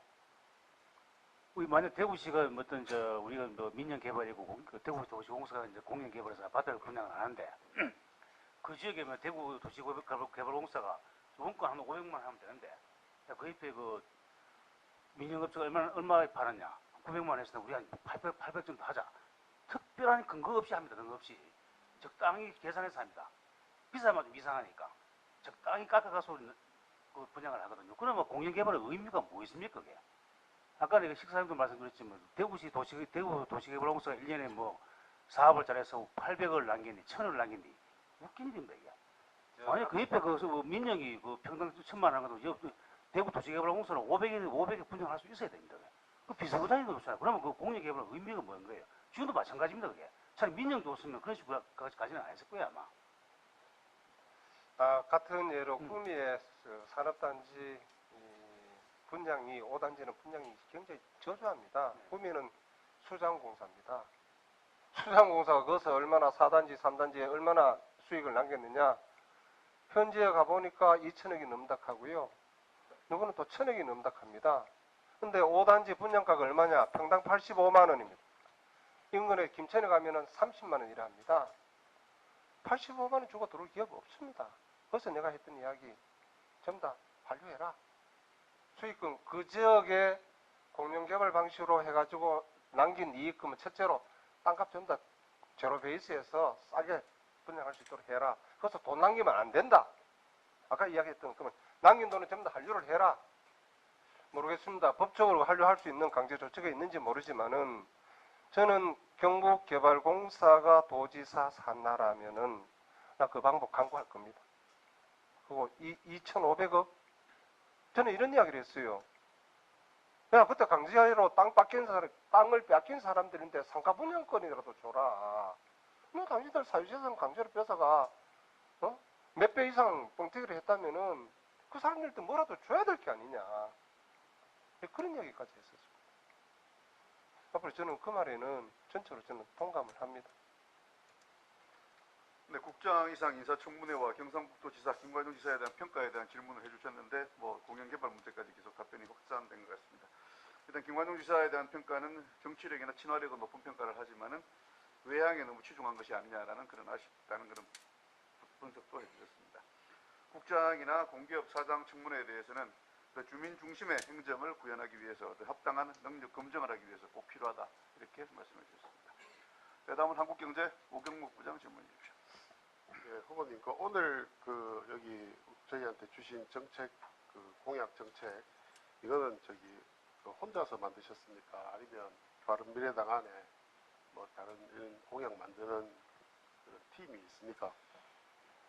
3명이 있습니다. 3명하고 저하고 몇 차례 걸쳐서 이래 논의하기도 내 내용을 내 최종을 안 보고 봤는데 서너 줄 빼고는 저 생각하고 그 일에 맞춰서 조율을 해가지고 나온 그런 내용입니다. 예, 그 정책 공약 중에는 상당히 좀 구체적인 부분도 있고 또 그 후보님께서 뭐 정치, 경제 또 외교 쪽으로 이렇게 공부도 많이 하시고 경력도 많아서 좀 이제 듣기 어려운 그런 구체적인 말씀도 많이 나온 것 같습니다. 그런데 그 우리 바른미래당이 이번에도 좀 바람을 일으키려고 하면 좀 확장성이 있어야 될 것 같은데 그 대구도 지금 김형기 후보가 이제 나왔지 않습니까? 근데 바른미래당이 자유한국당이 요즘 그렇게 좀 코너에 몰린데도 불구하고 이렇게 확장성이 크지 않은 이유가 뭐라고 생각을 하십니까? 솔직한 고백은 예, 새로운 제품을 선보이지 못하는 겁니다. 새로운 제품이라 하는 게 새로운 정책이 되든 정치적 제스처가 되든 뭔가 이런 새로운 게 있어야 되는데 처음에는 포장만 살짝 바꿔서 제시를 해서 보다가 이제는 포장도 안 바꾸고 옛날 제품 그대로 내잖아요. 정책도 똑같고요. 저도 그걸 인정을 합니다. 그래서 참 밖에 나가서 할 때 저는 바른미래당을 꼭 앞세웁니다. 그래서 3차를 해가지고 뭐 아까 부처님 말씀도 하고 뭡니까 삼겹살 이야기도 하고 비 오는 날 삼겹살 이야기도 하고 비 오는 날 삼계탕이라 하던가 미세먼지 날은 삼겹살 먹자 그거 이렇게 이야기하지만은 실제로 좀 답답합니다. 제가 당의 의사결정을 할 수 있는 책임 있는 위치라면 아까 말씀드렸듯이 정치의 기득권, 국회의 기득권 이거 가지고 한번 승부를 보겠는데 저는 지금 국회의원이 아니잖아요. 내가 이런 이야기 했다가 현역들로부터 당신 국회에 나중에 들어올 거 아니야? 이런 핀잔도 좀 들었습니다. 근데 저 경험에 의하면은 짧게 얘기하고 제가 삼선 때 제일 억울했던 일이 국회의원들 욕먹는 겁니다. 참 억울했습니다. 이렇게 열심히 일하는데 왜 이렇게 욕을 먹을까? 무지정 억울했습니다. 근데 딱 쉬면서 2년이 지나니까 욕먹을 수밖에 없구나. 국회의원 진짜 놀고 먹는구나. 바쁘기는 엄청나게 바쁜데 국사로 바쁜 게 아니라 개인 일로 바쁩니다. 자기 선거운동으로 바쁩니다. 그걸 국민의 눈에 이제 보이는 겁니다. 딱 2년을 쉬면서 들여다본 국회는 나도 그랬었구나. 그래서 내가 국회 사무총장한테 진짜 통계를 내보라 그랬습니다. 의원들 한 달에 출석하는 일수를 한번 체크를 해봐라. 한번 왔다 간 것도 출석을 해가지고 체크해 보니까 내 기억은 아마 3.4일인가 4.3일인가 이래 됩니다. 거의 뭐 토요일 일요일 빼도 한 20일은 근무를 해야 되는데 반하면은 10일은 근무해야 되고 저라면 5일은 근무해야 되는데 3.4일인가 이래나 내가 그래서 바로 덮었습니다. 혹시 언론에 나가면은 국회 사무총장이 국회 또 먹칠한다고 해가지고 바로 덮었습니다. 그러면서 내가 이렇게 보면서 내가 밖에서 2년 동안 바라본 그게 통계로 이렇게 나타나는구나. 그런 생각을 하는 겁니다. 그래서 제가 아까 국회의원을 세비제에서 명예직 수당제라고 하자 하는 이유가 거기에 이래 있는 겁니다. 그 차별화 전략에 대해서는 제발 좀 묻지 말아주이소. 저도 거기에 대한 확실한 답을 제시하기가 쉽지가 않아요. 그 며칠 전에 대구시에서 이제 그 예산정책 협의회를 했는데 그때 이제 그 전 정당을 다 모셨거든요. 대구에 있는. 근데 이제 중간에 뭐 조원진 의원이 좀 이상한 말 하니까 홍일학 의원이 자리 차고 나가버려가지고 민주당 여당 없는 가운데 이제 그 회의가 이루어졌습니다. 근데 이제 저는 그걸 보면서 지금 많은 후보들이 정책을 갖고 나오는데 여기 보면 새로운 정책들도 있지만 기존의 대구 경북에서 진행하고 있는 부분을 발전시키는 이야기들이 많거든요.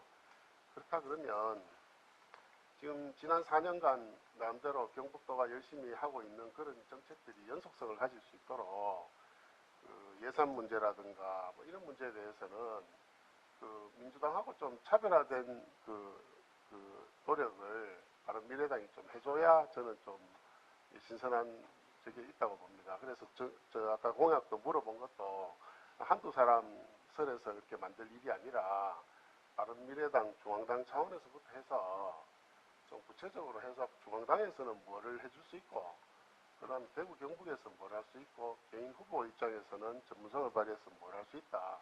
이 정도로 좀 파고드는 전략이 필요하지 않느냐. 뭐 그런 문제고 지금 공항 문제는 찬성하시는 거죠. 통합공항 이전은 찬성하면 민주당 일부에서는 보면 뭐 고추 말리는 공항이 될 수 있다. 의성으로 가면 군위로 가면 고추 말리는 공항이 될 수 있다 이러는데 이제 지금 후보님께서는 관광, 일학, 스포츠, 레저, 리조트까지 감안한 종합개발 계획을 수립하겠다. 뭐 이랬는데 그거에 대해서 조금 더 생각이 있으면 말씀해 주시고 도지사가 되시면 대구시하고 이렇게 협조해서 대구 경북 상생하는 문제는 어떻게 좀 하시고 싶은지 그 보관이 있으시면 좀 말씀해 주십시오. 우선 대구 경북 상생 문제에 대해서는 저는 이렇게 생각합니다. 경상북도 대구 포함해서 지역이 굉장히 넓습니다. 편의적으로 동서남북, 뭐 동북권, 서북권, 북권 이래 하지만은 실제로 남북권, 서남권, 남북권 여기는 대구하고 같다고 봐야 됩니다. 현재 행정 기능은 도청에 북쪽에 가 있지만 경제 기능은 전부 다 남쪽에 있기 때문에 대구, 경북, 경제권 통합 문제를 뭐 가끔 이렇게 간헐적으로 나옵니다. 구체적인 계획을 가지고 추진을 해야 됩니다. 네, 대구의 권영진 시장 보고도 그런 이야기를 했습니다. 대구 도시 계획을 할 때 영천, 경산, 포항, 구미, 김천, 칠곡 이거는 기본적으로 포함을 시켜야 된다. 당장 어떤 도시 계획의 시행은 나중에 하더라도 계획에는 분명히 해야 된다. 그리고 북부권은 백두대간 힐링 특구에 행정 특구를 해가지고 뭔가 이런 식으로 차별화된 전략을 가지고 있었을 때 경제권이 경쟁력을 가지지 않겠나 이런 생각을 합니다. 그러면서 저는 대구 GRDP 계속 꼴찌한다고 이야기하는데 저는 생각이 좀 다릅니다. 대구의 GRDP는 대구의 땅이 좁으니까 GRDP 꼴찌할 수밖에 없죠. 구미, 포항, 영천, 경주 그게 전부 다 일로 들어오는 게 아닙니까? 저는 그런 입장에서 봤을 때 과연 GRDP에서 나타난 대구의 꼴찌를 현실 그대로 받아들여야 될까? 왜? 대구 시민들의 생활 수준이 굉장히 높습니다. 정말 GRDP가 그렇게 꼴찌라면은 그런 수준을 유지할 수도 있을까? 아니 통계에 나타나는 그런 어떤 수치가 아닌가 저는 이렇게 봅니다. 앞으로 신공항 문제에 대해서는 대구 통합공항 문제에 대해서는 제가 처음에는 그 입장을 굉장히 유보를 했습니다. 그리고 현장을 가봤습니다. 우보도 가봤고 소보 비안도 가봤습니다. 현장을 보니까 산등성이를 밀어서 공항을 만들더구만요. 그래서 내가 들었던 이야기는 소음 문제를 이야기하는데 소음 문제보다는 개발 제한 구역으로 묶임으로 해서 지역 경제에 오히려 타격이 된다. 아무것도 못한다. 이 문제가 가장 큰 문제였습니다. 그런 문제를 공항 신도시 한 2만, 3만 소도시로 만들어서 해결을 하고 활주로 방향을 더 정하면서 하게 됐을 때는 어느 정도는 해소를 할 수 있겠구나. 다음에 집단 이주를 시켜야 되겠구나. 뭡니까? 소음 문제 있는 것은 거의 집이 많지 않더라고요. 한 1000세대 정도 되면은 집단적으로 해가지고 다른 지역으로 소음이 좀 덜한 지역으로 옮기면은 해결할 수 있겠구나. 이렇게 생각을 했습니다. 대구가 누리는 가장 큰 이득은 현재 통합공항, 대구공항에서 개발 제한 지역이 풀리면서 뭔가 일을 할 수 있는 입장이 될 것 같고, 경북으로는 거기에 조그만 그 공항 신도시가 되면서 구미공단, 포항공단을 연결할 수 있는 물류 기능도 오히려 보강이 될 것 같아서 이거는 옮기자 이렇게 저는 결론을 내렸습니다. 이 문제도 만에 하나 부산 정치권이 가덕 신공항 문제가 나오게 되면은 대구 경북에서도 또 밀양 신공항을 이야기할 수밖에 없게 되고, 그러게 되면 대구 통합공항 이전 문제는 또 묻히는 거죠. 그래서 만약 현재 김해공항을 확장하는 그 계획대로 계속 나간다면은 통합공항 문제는 아마 경북 쪽으로 오는 게 맞다. 지역이 어디 될지는 저도 모르겠습니다. 그거는 객관적인 지표에 의해서 결정이 나면은 따르면 되지 않겠나 이렇게 생각을 합니다. 네, 바른미래당의 확장성 부족 이유에 대해서 질문해 주셨는데 오늘도 역시 시원한 대답은 내놓지 못하셨습니다. 제가 6, 7개월 전에 지난해 유승민 대표를 만났을 때도 어떤 바른정당의 확장성 부족에 대해서 얘기를 나눴었는데 그때도 계속 답답해 하셨는데 이 답답함이 바른미래당이 언제까지 갈지 그게 참 안타깝다는 생각이 듭니다. 네, 알겠습니다. 네, 마지막으로 우리 영남일보 박재일 국장 질문 끝으로 토론 마치고 다음 우리 그 대경 언론인의 회장님과 그리고 포럼 이사장님 말씀 듣고 토론 정리하는 걸로 하겠습니다. 자, 박재일 국장 질문. 오늘 제가 좀 조용히 쓰려고 그랬는데 이게 다른 분이 안 나와가지고 질문이 저는 뭐 개인적으로 보면은 바른미래당은 다음 총선이라 앞으로 우리 한국 정치 바른미래당 이름이 존속될지 안 될지는 모르겠는데 그런 정치 세력이 상당히 그 부활할 거라고 이렇게 생각합니다. 확신하는데 두 가지 질문인데 지금 어쨌든 대구 경북 TK는 뭐 고립된 섬이라고 그러죠. 어쨌든 간에 박근혜 탄핵 그리고 구속 재판에 따라서 이 정당이 바른미래당이 태어났다는 것은 부인할 수 없는 사실입니다. 그래서 이번 선거에는 뭐 어떤지 모르겠지만 여기에 대해서 우리 권 의원님께서는 박근혜 탄핵 구속 재판에 대해서 어떻게 생각하시는가 하나 하고 또 하나 이제 그 다음 정부의 MB 정부지 않습니까? 권 후보께서 또 이명박 전 대통령하고 뭐 대학 동문이시기도 하고 한때는 상당히 대선 때는 굉장히 역할을 하셨는데 뭐 그 연후 뒤에는 어떻게 사이가 틀었는지 모르겠지만 어쨌든 간에 이분이 또 구속이 됐단 말이에요. 그래서 그거는 뭐 바른미래당의 입장이 아니고 어떤 권오월 개인의 입장으로서 이명박 전 대통령의 구속에 대해서 어떻게 생각하는지 한번 좀 먼저 이 지역 출신 국회의원 두 분이 지금 이제 구속이 되어 있고요. 전직 이 지역 출신 대통령들도 구속이 되거나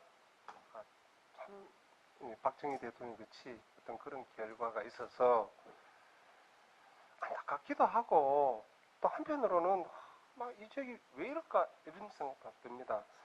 박근혜 대통령 탄핵 문제에 대해서는 촛불 집회가 있기 전부터 제가 그 당시에 영남일보 또 그 당시에 매일신문에 제 나름대로는 해법을 제시했습니다. 빨리 거국 내각 구속하고 권한 다 넘기고 임기를 마무리하는 것이 취할 수 있는 방법이다. 네, 이렇게 이야기를 했었어요. 두 번이나 이야기하고 당에도 여러 번 그런 이야기를 했습니다. 그렇지 않으면은 아마 민심이 동요되고 바닥에서 저도 촛불 집회를 한 두 번 나가봤습니다. 근데 그거는 처음에는 왜 되냐 말도 나중에는 그게 큰 흐름이 되었을 때 도저히 이걸 정치 권력으로 막기는 어렵겠구나 생각했을 때 그때만 해도 길이 있었습니다. 좀 명예로운 퇴진 길이 있었는데 주위에 모시는 분들이 상황 판단을 잘못했고 허위 보고를 했고 탄핵이 안 된다, 구속이 안 된다 그래 됐던 거 아닙니까? 그래서 저는 탄핵 문제에 대해서는 마지막에는 탄핵이 불가피하구나. 그래서 저는 표결이 없는 국회의원도 아니지만은 탄핵이 불가피하구나 이렇게 저는 판단을 했습니다. 당연히 그 당시에 새누리당이죠. 새누리당 의원들부터 이거는 탄핵이 불가피한 거다. 근데 입장 분명히 해라. 애매하게 하지 말고 찬성하면 찬성하고 반대하면 반대하고 왜? 입장이 분명히 해야 분명히 탄핵된다는 메시지가 박근혜 대통령한테 갔더라면은 결과가 또 달라질 수 있을 겁니다. 근데 탄핵을 찬성을 하고도 뭐 안에 탁하고 그때 분명히 새누리당 의원들 62명이 탄핵에 찬성을 했을 겁니다. 근데 그 뒤에 거기 탄핵 찬성했다고 공개적으로 이야기하니까 숫자가 확 줄어들어요. 유불리에 따라서 그런 문제고 두 번째로는 누가 그런 이야기를 합니다. 1심 재판이 끝이 나면은 문재인 대통령이 정치적 결단을 내려서 박근혜 대통령에 대해서는 사명 복권까지는 안 되더라도 형 집행정지라도 일단 해가지고 좀 자유롭게 해주는 정치적 조치를 해줬으면 좋겠다. 그리고 그런 이야기를 합니다. 근데 법적으로 항소를 하고 상고를 하게 되면은 재판 진행 중에는 그게 불가능하잖아요. 근데 저는 언젠가는 정말 우리 국민 화합이나 통합을 위해서 그런 조치가 필요하다. 저는 이렇게 생각을 합니다. 이명박 대통령에 대해서는 제가 이명박 대통령 대선 때는 유세 단장으로 전국을 누비면서 이제는 기업 대통령, 기업 국가 한번 거쳐야 국가의 비능률, 비효율 일수할 수 있겠구나. 그런 생각을 가지고 그건 이렇게 굉장히 열심히 했습니다. 열심히 했는데 그분이 되고 난 다음에 내가 어떤 정치적으로 공천을 받고 못 받고 그걸 떠나서, 그리고 또한 참 박근혜 대통령에 대해서는 저는 그분이 당권을 가질 때 한 번도 공천을 못 받았습니다. 한 번도 못 받았습니다. 그때는 철저했습니다. 친위 쪽으로 이래 지목이 되면은 아예 원천 배제되는 그런 정치 풍토였고, 저는 그게 한국의 정치 풍토라면은 저도 받아들일 수밖에 없는 그런 입장이잖아요. 근데 지금도 나는 박근혜 대통령에 대해서는 하여튼 좀 자유로운 상태에서 재판을 받든지 이런 정치적인 결단이 필요하다, 이런 생각을 합니다. 그러면서 내가 며칠 전에 그 한국당 의원들인데 그런 이야기를 했어요. 제가 그 새누리당에 있으면서 가장 새누리당에 대해서 쇼크를 받았던 게 탄핵 문제에 대해서 아무도 책임지는 의원이 없었습니다. 그때 김무성 대표님이 대선 불출마 선언을 했습니다. 내가 그런 이야기를 했습니다. 대선 불출마가 아니고 의원직을 사퇴하세요. 의원직을 사퇴하세요. 대선 불출마 그거 뭐 대수입니까? 누군가가 책임을 져야 되지 않습니까? 근데 저 정말 쇼크 받았습니다. 아무도 이 문제에 대해서 의원직 사퇴하는 새누리당 의원이 없었다. 거기에 대해서 제가 생각한 게 정말 무책임하고 국가의식도 없고 충성심도 없고 그냥 누리기만 하는 그런 정당이구나, 이런 생각을 합니다. 또 이렇게 이야기를 했습니다. 현재 새누리당 의원들 중에 박근혜 이름으로 다 국회의원 당선이 됐습니다. 박근혜 이름으로 장관까지 했습니다. 근데 감옥 면회 갔던 사람 아무도 없습니다. 더 중요한 것은 감옥에 가 있는 박근혜 대통령 선거에 불리하다고 호적을 파서 출당을 시켰습니다. 호적을 파서 출당을 시킬 때도 이 지역의 국회의원들은 yes, no 분명히 하지 않았습니다. 저는 깜짝 놀랐습니다. 안 된다, 출당 안 된다 소리를 지르든지 불가피하다고 의사 표현해야 되는데 숨어버리는 겁니다. 찬성을 하는 건지 반대를 하는 건지, 이런 정치력 가지고 앞으로 TK를 어떻게 이끌어갈 것이며 문재인 정부에서 TK 폐신 현상을 어떻게 막아낼 것인지 저는 답답한 겁니다. 이런 이야기 했어요. 호적 파서 출당시킨 것은 개인 의리 차원에서 보면 그건 폐륜행위다. 그건 폐륜행위다. 나는 거기에 대해서 굉장히 분노하는 사람이다. 내가 비록 그분을 모시지를 못했고 그분한테 공천은 못 받았지만은 이거는 있을 수 없다. 물론 출당을 할 수 있다. 근데 거기에 대해서 입장은 분명히 해야 될 거 아니냐. 이게 우리가 이야기하는 TK의 화랑 정신이고 선비 정신이고 새말 정신이고 호국 정신이냐? 저는 정말 그런 문제에 대해서 개인적으로는 구미 가서 이런 이야기하다 욕 바가지 먹었습니다. 듣기 싫다고. 나 이런 이야기 했어요, 구미 가서. 나는 참 이해가 안 된다. 그러니까 그만하세요. 저는 그렇습니다. 정치 입장은 달라도 최소한 지역에서 정치를 하고 박근혜 이름으로 여기까지 왔더라면은 인간적인 도리를 해야 되는 게 아닌가, 이런 생각을 합니다. 국가의 효율성을 높이고 행정의 비능률을 해소하기 위해서 기업 국가로 가야 된다는 신념으로 내가 대선에 열심히 뛰었지만은 지금 생각해 보니 앞으로 더 이상 기업 출신 대통령이 안 나왔으면 좋겠다, 이렇게 글을 썼더니 청와대에서 실장이 바로 전화를 했더라고요. 권유 그런 글을 써놓. 아니 내 생각이 그렇다. 이유는 이렇습니다. 정치는 상대방 반대 진영이라도 안고 갈 수밖에 없는 게 정치입니다. 근데 기업은 손 내놓으면 그 조직 없애버립니다. 그렇지 않으면 어느 부서에 계속 손 내놓으면 그 조직 없애버립니다. 그게 기업입니다. 그래서 제가 생각했던 것이 기업과 정치의 차이점은 싫더라도 반대 진영이라도 안고 가야 하는 것이 정치라면은 손 내놓고 적절하면은 없애버려도 되는 게 기업인데, 그런 생각을 가지고 이분이 5년 동안 국정을 운영을 해왔기 때문에 반대 진영은 하나도 모아놨죠. 가장 대표적인 것이 친박 진영에 저는 7대3으로 공기업의 사장 자리를 주라고 몇 번 이야기했었습니다. 안 되면 8대2라도 체면이라도 세워줘라. 같은 그 한나라당 아니었느냐. 근데 이명박 대통령 5년 동안에 특별한 개인적인 친분을 제외하고는 친박 진영에 있었던 분들이 공기업에도 못 갔을 겁니다. 당연히. 박근혜 대통령이 되면은 오픈 가품 아닙니까? 마찬가지로 친위 진영에 있었던 사람은 공천 못 받는 거죠. 이런 정치가 계속되면서 보수 진영이 내려앉고 나라도 혼란스러워지고 저는 그렇게 이래 판단합니다. 결론적으로 두 분 다 현재 이래 구속되어 있는 문제에 대해서는 굉장히 좀 안타깝고 이 지역을 같이 한다는 이유로 한편으로는 뭐 참담하다 할까? 이 두 분뿐만 아니라 전두환 노태우 대통령도 그랬고 그러니까 좀 그런 생각이 좀 듭니다. 그만큼 이 지역이 제발 우리 조상들 화랑, 선비, 뭡니까 호국 그 이야기 하지 말고 좀 실천을 좀 했으면 좋겠어요. 내일이라도 저는 누가 면회를 갔으면 좋겠고 이 TK 지역에도 장세동 한 사람 나왔으면 좋겠고요. 노사모에 제대로 된 회원 하나 나오듯이 박사모 회원 하나 나왔으면 좋겠어요. 오히려 그것이 인간적인 차원에서 보기가 좋은데 그런 게 없다는 게 참 안타깝다 이런 말씀을 드리고 싶습니다.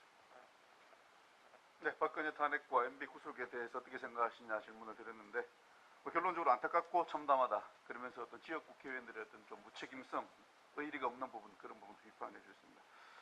질문을 박지일 국장 질문으로 끝을 내려고 했는데 우리 아시아 포럼의 실세인 우리 뉴스원의 정우영 사무총장이 질문을 하시겠다고 해서 마이크를 드리겠습니다. 예, 간단하게 조금 전에 말씀하신 것 중에 지방선거 이후에 보수들 대선 주자를 중심으로 재결집해야 된다고 말씀하셨는데 지금 후보님이 생각하는 보수 중에 대선 주자 후보군이 누가 있습니까? 제가 보기에는 한국당에는 제가 잘 모르겠습니다. 한국당에는 홍준표 대표는 아닌 것 같고요. 잘 모르겠습니다.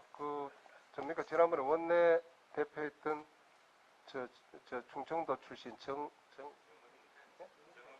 정우택하고 또 정 있잖아요. 원내 대표했던 정진석 그 정도 그룹. 그다음에 바른미래당은 유승민, 안철수는 일반 국민들도 아마 그럴 거다 하고 특히 정치 컨설턴트들이 그렇게 지목을 합니다. 그러면서 저희들 늘 하는 이야기가 권위원 그 집 잘 지켜요. 떠나지 말고. 지금은 장을 바치지만은 나중에 뻥튀기 하면 천배 만배 이득이 나니까 잘 지키세요. 요즘 나가면서 바른미래당 하자는 분들 그런 이야기 합니다. 지금은 장을 바치지만은 투자해가지고 나중에 마치면은 엄청나게 이익이 많이 난다. 옥토에 가면은 이미 주인 있고 울타리 다 쳐놔가지고 당신 자리가 없다. 그러니까 이 장을 바친 바른미래당에 투자해서 같이 후보 나가고 선거 같이 하자. 아니, 그런 식으로 몇 개 지금 이야기를 못하는 게 저도 좀 답답합니다. 답답하고 보수 정당의 이 한결악하고 그다음에 중도 정당의 한결악할까? 또 개혁 보수의 한결할까? 중간지대가 애매하잖아요. 왜 보면은 민주당 같고 왜 보면은 또 한국당 같고 그래서 독자적인 색깔을 내는 것이 그렇게 쉬운 일은 아니다. 분명한 것은 아까 말씀드렸잖아요. 국민 모든 분들이 새로운 신생 정당에 원하는 것은 정치적 기득권을 완전히 포기하고 국민과 같이 가는 그런 모습을 원하는데 국회에 한 재선 이상 되면은 국회에 매몰되면은 안 보이더라. 저도 그랬었으니까요. 밖에서 보면은 보이는데 그것이 조금 안타깝습니다. 그래서 결론을 지으면은 바른미래당의 진정한 주인이 있다면은 이 문제 돌파를 할 겁니다. 바른정당 국민의당이 합당을 해서 아직까지는 리더십이 형성이 되어 있지 않기 때문에 일단 지방선거 마치고 다시 그때 새 지도부가 들어서면서 리더십이 형성되고 대구 경북에서는 그렇죠. 대구 경북에서는 유승민 의원이 그래도 사람이 생각이 반듯하잖아요. 반듯하고 내가 그런 이야기를 해요. 유승민 의원 보고 여 대표 정말 국가 경영을 하려면은 남북 문제에 대해서 경직된 사고 바꿔야 된다. 이 시대적 과제는 통일이다. 통일은 우리한테 엄청난 이익을 갖다 준다. 아니 그걸 떠나서 70년 동안 부모 형제가 못 만나는 나라가 여기밖에 더 있느냐? 그거는 인륜에 대한 범죄 행위다. 이번에 남북 정상회담 할 때 내가 바로 글 올렸어요. 첫째, 이산가족 상봉 무조건 해라. 두 번째, 방송 통신 개방해라. 세 번째, 자유왕래 여행 자유화해라. 그거 뒷받침되지 않으면은 비핵화락하는 문제도 의회되면은 또 허상으로 끝날 수 있다. 우리의 바람이 북한으로 가는 것을 북이 받아들였을 때 비핵화도 진정성이 있는 거다. 그러면서 향후 생각되는 체제는 통일된 단일 국가가 되든 연방제 국가가 되든 체제는 흡수하고 권력은 분점하는 형태로 갈 수밖에 없지 않느냐. 저는 그렇게 봅니다. 저는 저 북한을 처음에는 뭐 김정은이 됐을 때 곧 무너질 것 같이 이야기했지만은 국가 체제가 그렇게 무너지지 않는다고 보면은 어차피 같이 가야 된다면은 체제는 시장 경제 체제로 권력은 분점하는, 예를 들어 연방주에서 뭐 그렇잖아요. 그죠? 국가 원수를 뭐 5년 아니 10년 그런 형태로 나가게 되면은 뭔가 통일의 물꼬가 터지지 않겠나. 그래 되면은 독도 문제를 놓고 일본하고 그다음에 여러 가지 외교 문제를 놓고 이 중국하고, 중국도 북한이 굉장히 그런 존재잖아요. 북한은 중국이 할 말 다 하는 나라 아닙니까? 그랬을 때 우리의 한반도 전체를 둘러싸고 있는 힘의 균형 상태에서 뭔가 우리가 역할을 할 수 있지 않겠나? 저는 그렇게 생각합니다. 말이 옆으로 좀. 네.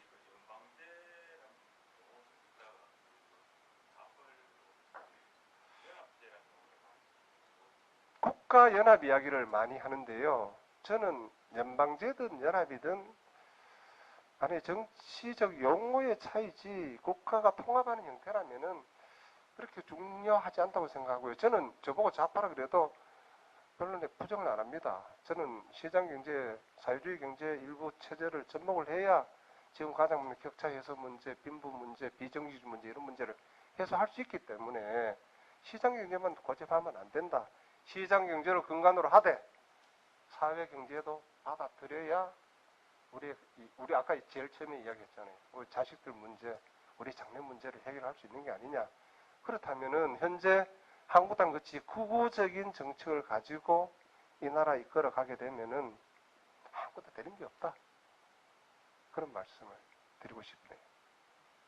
네, 시간이 뭐 많이 흘렀습니다. 이로써 패널 질의응답은 마치고 끝으로 우리 우정구 대경언론인의 회장님의 어떤 뭐 질문 내지 당부 말씀 그리고 이사장님 말씀 듣고 끝내도록 하겠습니다. 네, 뭐 저는 부탁 말씀드리겠습니다. 모두의 말씀하시기를 한국 정치나 지방 정치가 다당제가 활성화돼야 발전할 거다.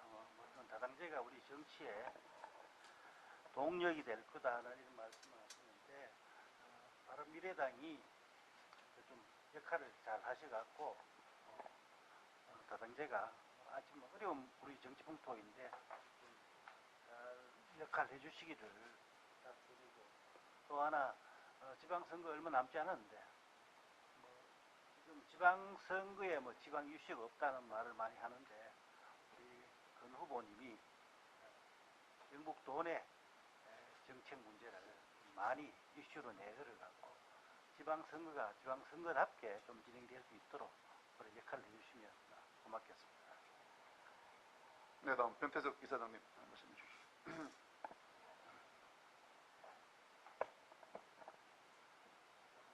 참 오랜만입니다. 한 20년 전에 제가 가까이 지났습니다. 지금 말씀 중에 후손들을 위한 그 정책의 말씀을 모두에서 하셨습니다. 그 문제에 대해서는 저는 전적으로 공감을 합니다. 후손들이 우리보다 더 잘 살 수 있는 사회를 물러줘야 되는데 지금 정치인들은 그 부분보다는 자기 표를 더 얻고 자기 생활에 더 급급한 그런 정책을 하는 것에서 좀 아쉽습니다. 당선되면은 그 부분에 대해서도 관심을 가져줬으면 고맙겠습니다. 또 한 가지 더 말씀을 드리면은 대구에 그 근교에 있는 영천에 있는 자동차 부품 회사입니다. 이 회사가 미국의 알라바마에 가가지고 공장을 건설을 했습니다. 처음에 3만 5천 평을 요청을 했는데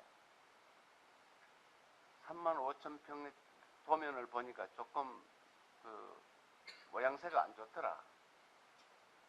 15,000평이 더 있어야만이 공장을 바듯하게 지을 수 있겠더라 해서 또 시에 이야기하니까 즉각 또 해주더랍니다. 그러면서 직원 2사람을 파견해서 이 공장이 건설될 때까지 문제를 어려운 문제를 즉각 해결해라 하는 시장의 오다를 받고 지원을 받았답니다. 또 한 가지 참고가 되겠습니다만은 어느 식당에서 자기 사위하고 자기 딸을 그 공장을 맡겼는데 어느 식당에서 식사를 하는데 알라바마의 그 시장이 그 근처에서 같이 한 식당에서 식사를 했답니다. 그 시장이 이 딸하고 사위한테 와가지고 어려운 점이 없느냐, 무엇을 도와주면 좋겠느냐 하는 걸 시장이 찾아와서 기업인들한테 말씀을 하시더라. 그 현실입니다. 우리나라의 시장 지사 같으면은 기업하는 사람이 찾아가서 인사를 안 하면은 뭐 곱게 보겠습니까? 우리나라의 행정 책임자들도 그렇게 좀 변했으면 좋겠다. 당선되면은 참고하시면 감사하겠습니다. 네, 우정구 대경언론위원회 회장님과 우리 또 변태석 아시아포럼 이사장님께서 조언해 주셨습니다. 앞으로 선거 때 경북 발전을 위한 조언의 정책 경쟁 펼쳐달라는 주문과 또 미래를 위한 정치, 그리고 또 기업을 위해서 주민을 위해서 직접 다가가는 그런 정치를 당부하셨습니다. 네, 끝으로 우리 바른미래당 권오을 경북지사 후보의 마무리 말씀 듣고 오늘 토론 마치도록 하겠습니다. 네, 다시 한번 이 귀한 자리에 이래 초청해 주셔서 정말 고맙습니다. 오랫동안 정치를 쉬면서 좀 하고 싶었던 말씀을 드릴 수 있어서 저는 참 좋았습니다. 좋았고, 아까 이사장님 자식 세대 말씀을 하시는데 언제부턴가 저 눈에는 사실 그게 눈에 밟혔습니다. 제 이제 손주가 둘인데 둘 다 우리 아들 둘 다 공부할 만큼 했습니다. 근데 큰애는 먹고 사는데 둘째는 진짜 먹고 살기가 어렵습니다. 그래서 제가 느낀 것이 명색이 국회의원 아들이고 공부도 할 만큼 했는 내 아들이 저 지경인데 없는 서민집 아들은 어떻게 살까? 정말 내 그걸 이래 느낌이 오더라. 그 다음에 내가 손주를 1년에 일주일씩 2번을 봤습니다. 그래서 아기를 못 놓겠구나. 아기를 키워주지 않으면 아기를 못 놓겠구나. 그래서 제가 아기 100% 지방정부 지원해서 키워주지 않으면은 여성들의 출산 파업 계속되겠구나. 이런 생각을 했습니다. 결론은 이렇게 생각을 했습니다. 좋든 싫든 정치에서 해결하는데 이 문제는 아기인데도 100% 투표권을 주면 바로 해결됩니다. 아기 낳자마자 우유 먹고 옷 입으면서 세금 다 냅니다. 투표는 엄마 아빠가 가서 하면 됩니다.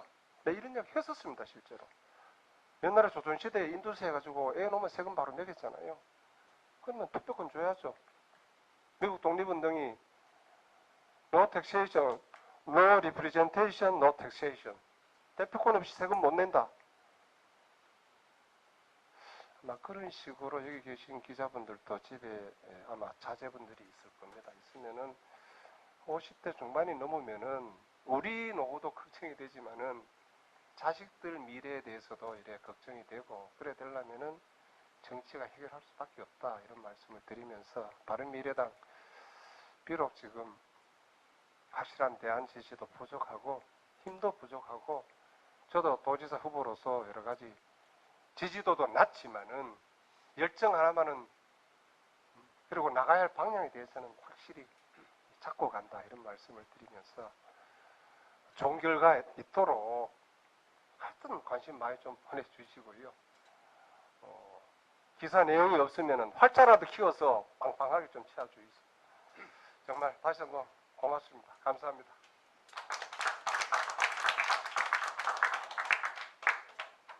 네, 1%의 가능성으로 출발한 권오을 후보가 또 이제 한 달도 남지 않은 선거 동안 멋진 경쟁 펼쳐서 그 가능성을 조금씩이라도 더 높여갈 수 있도록 하는 그런 기대를 담아서 끝으로 다시 한번 박수 부탁드리겠습니다.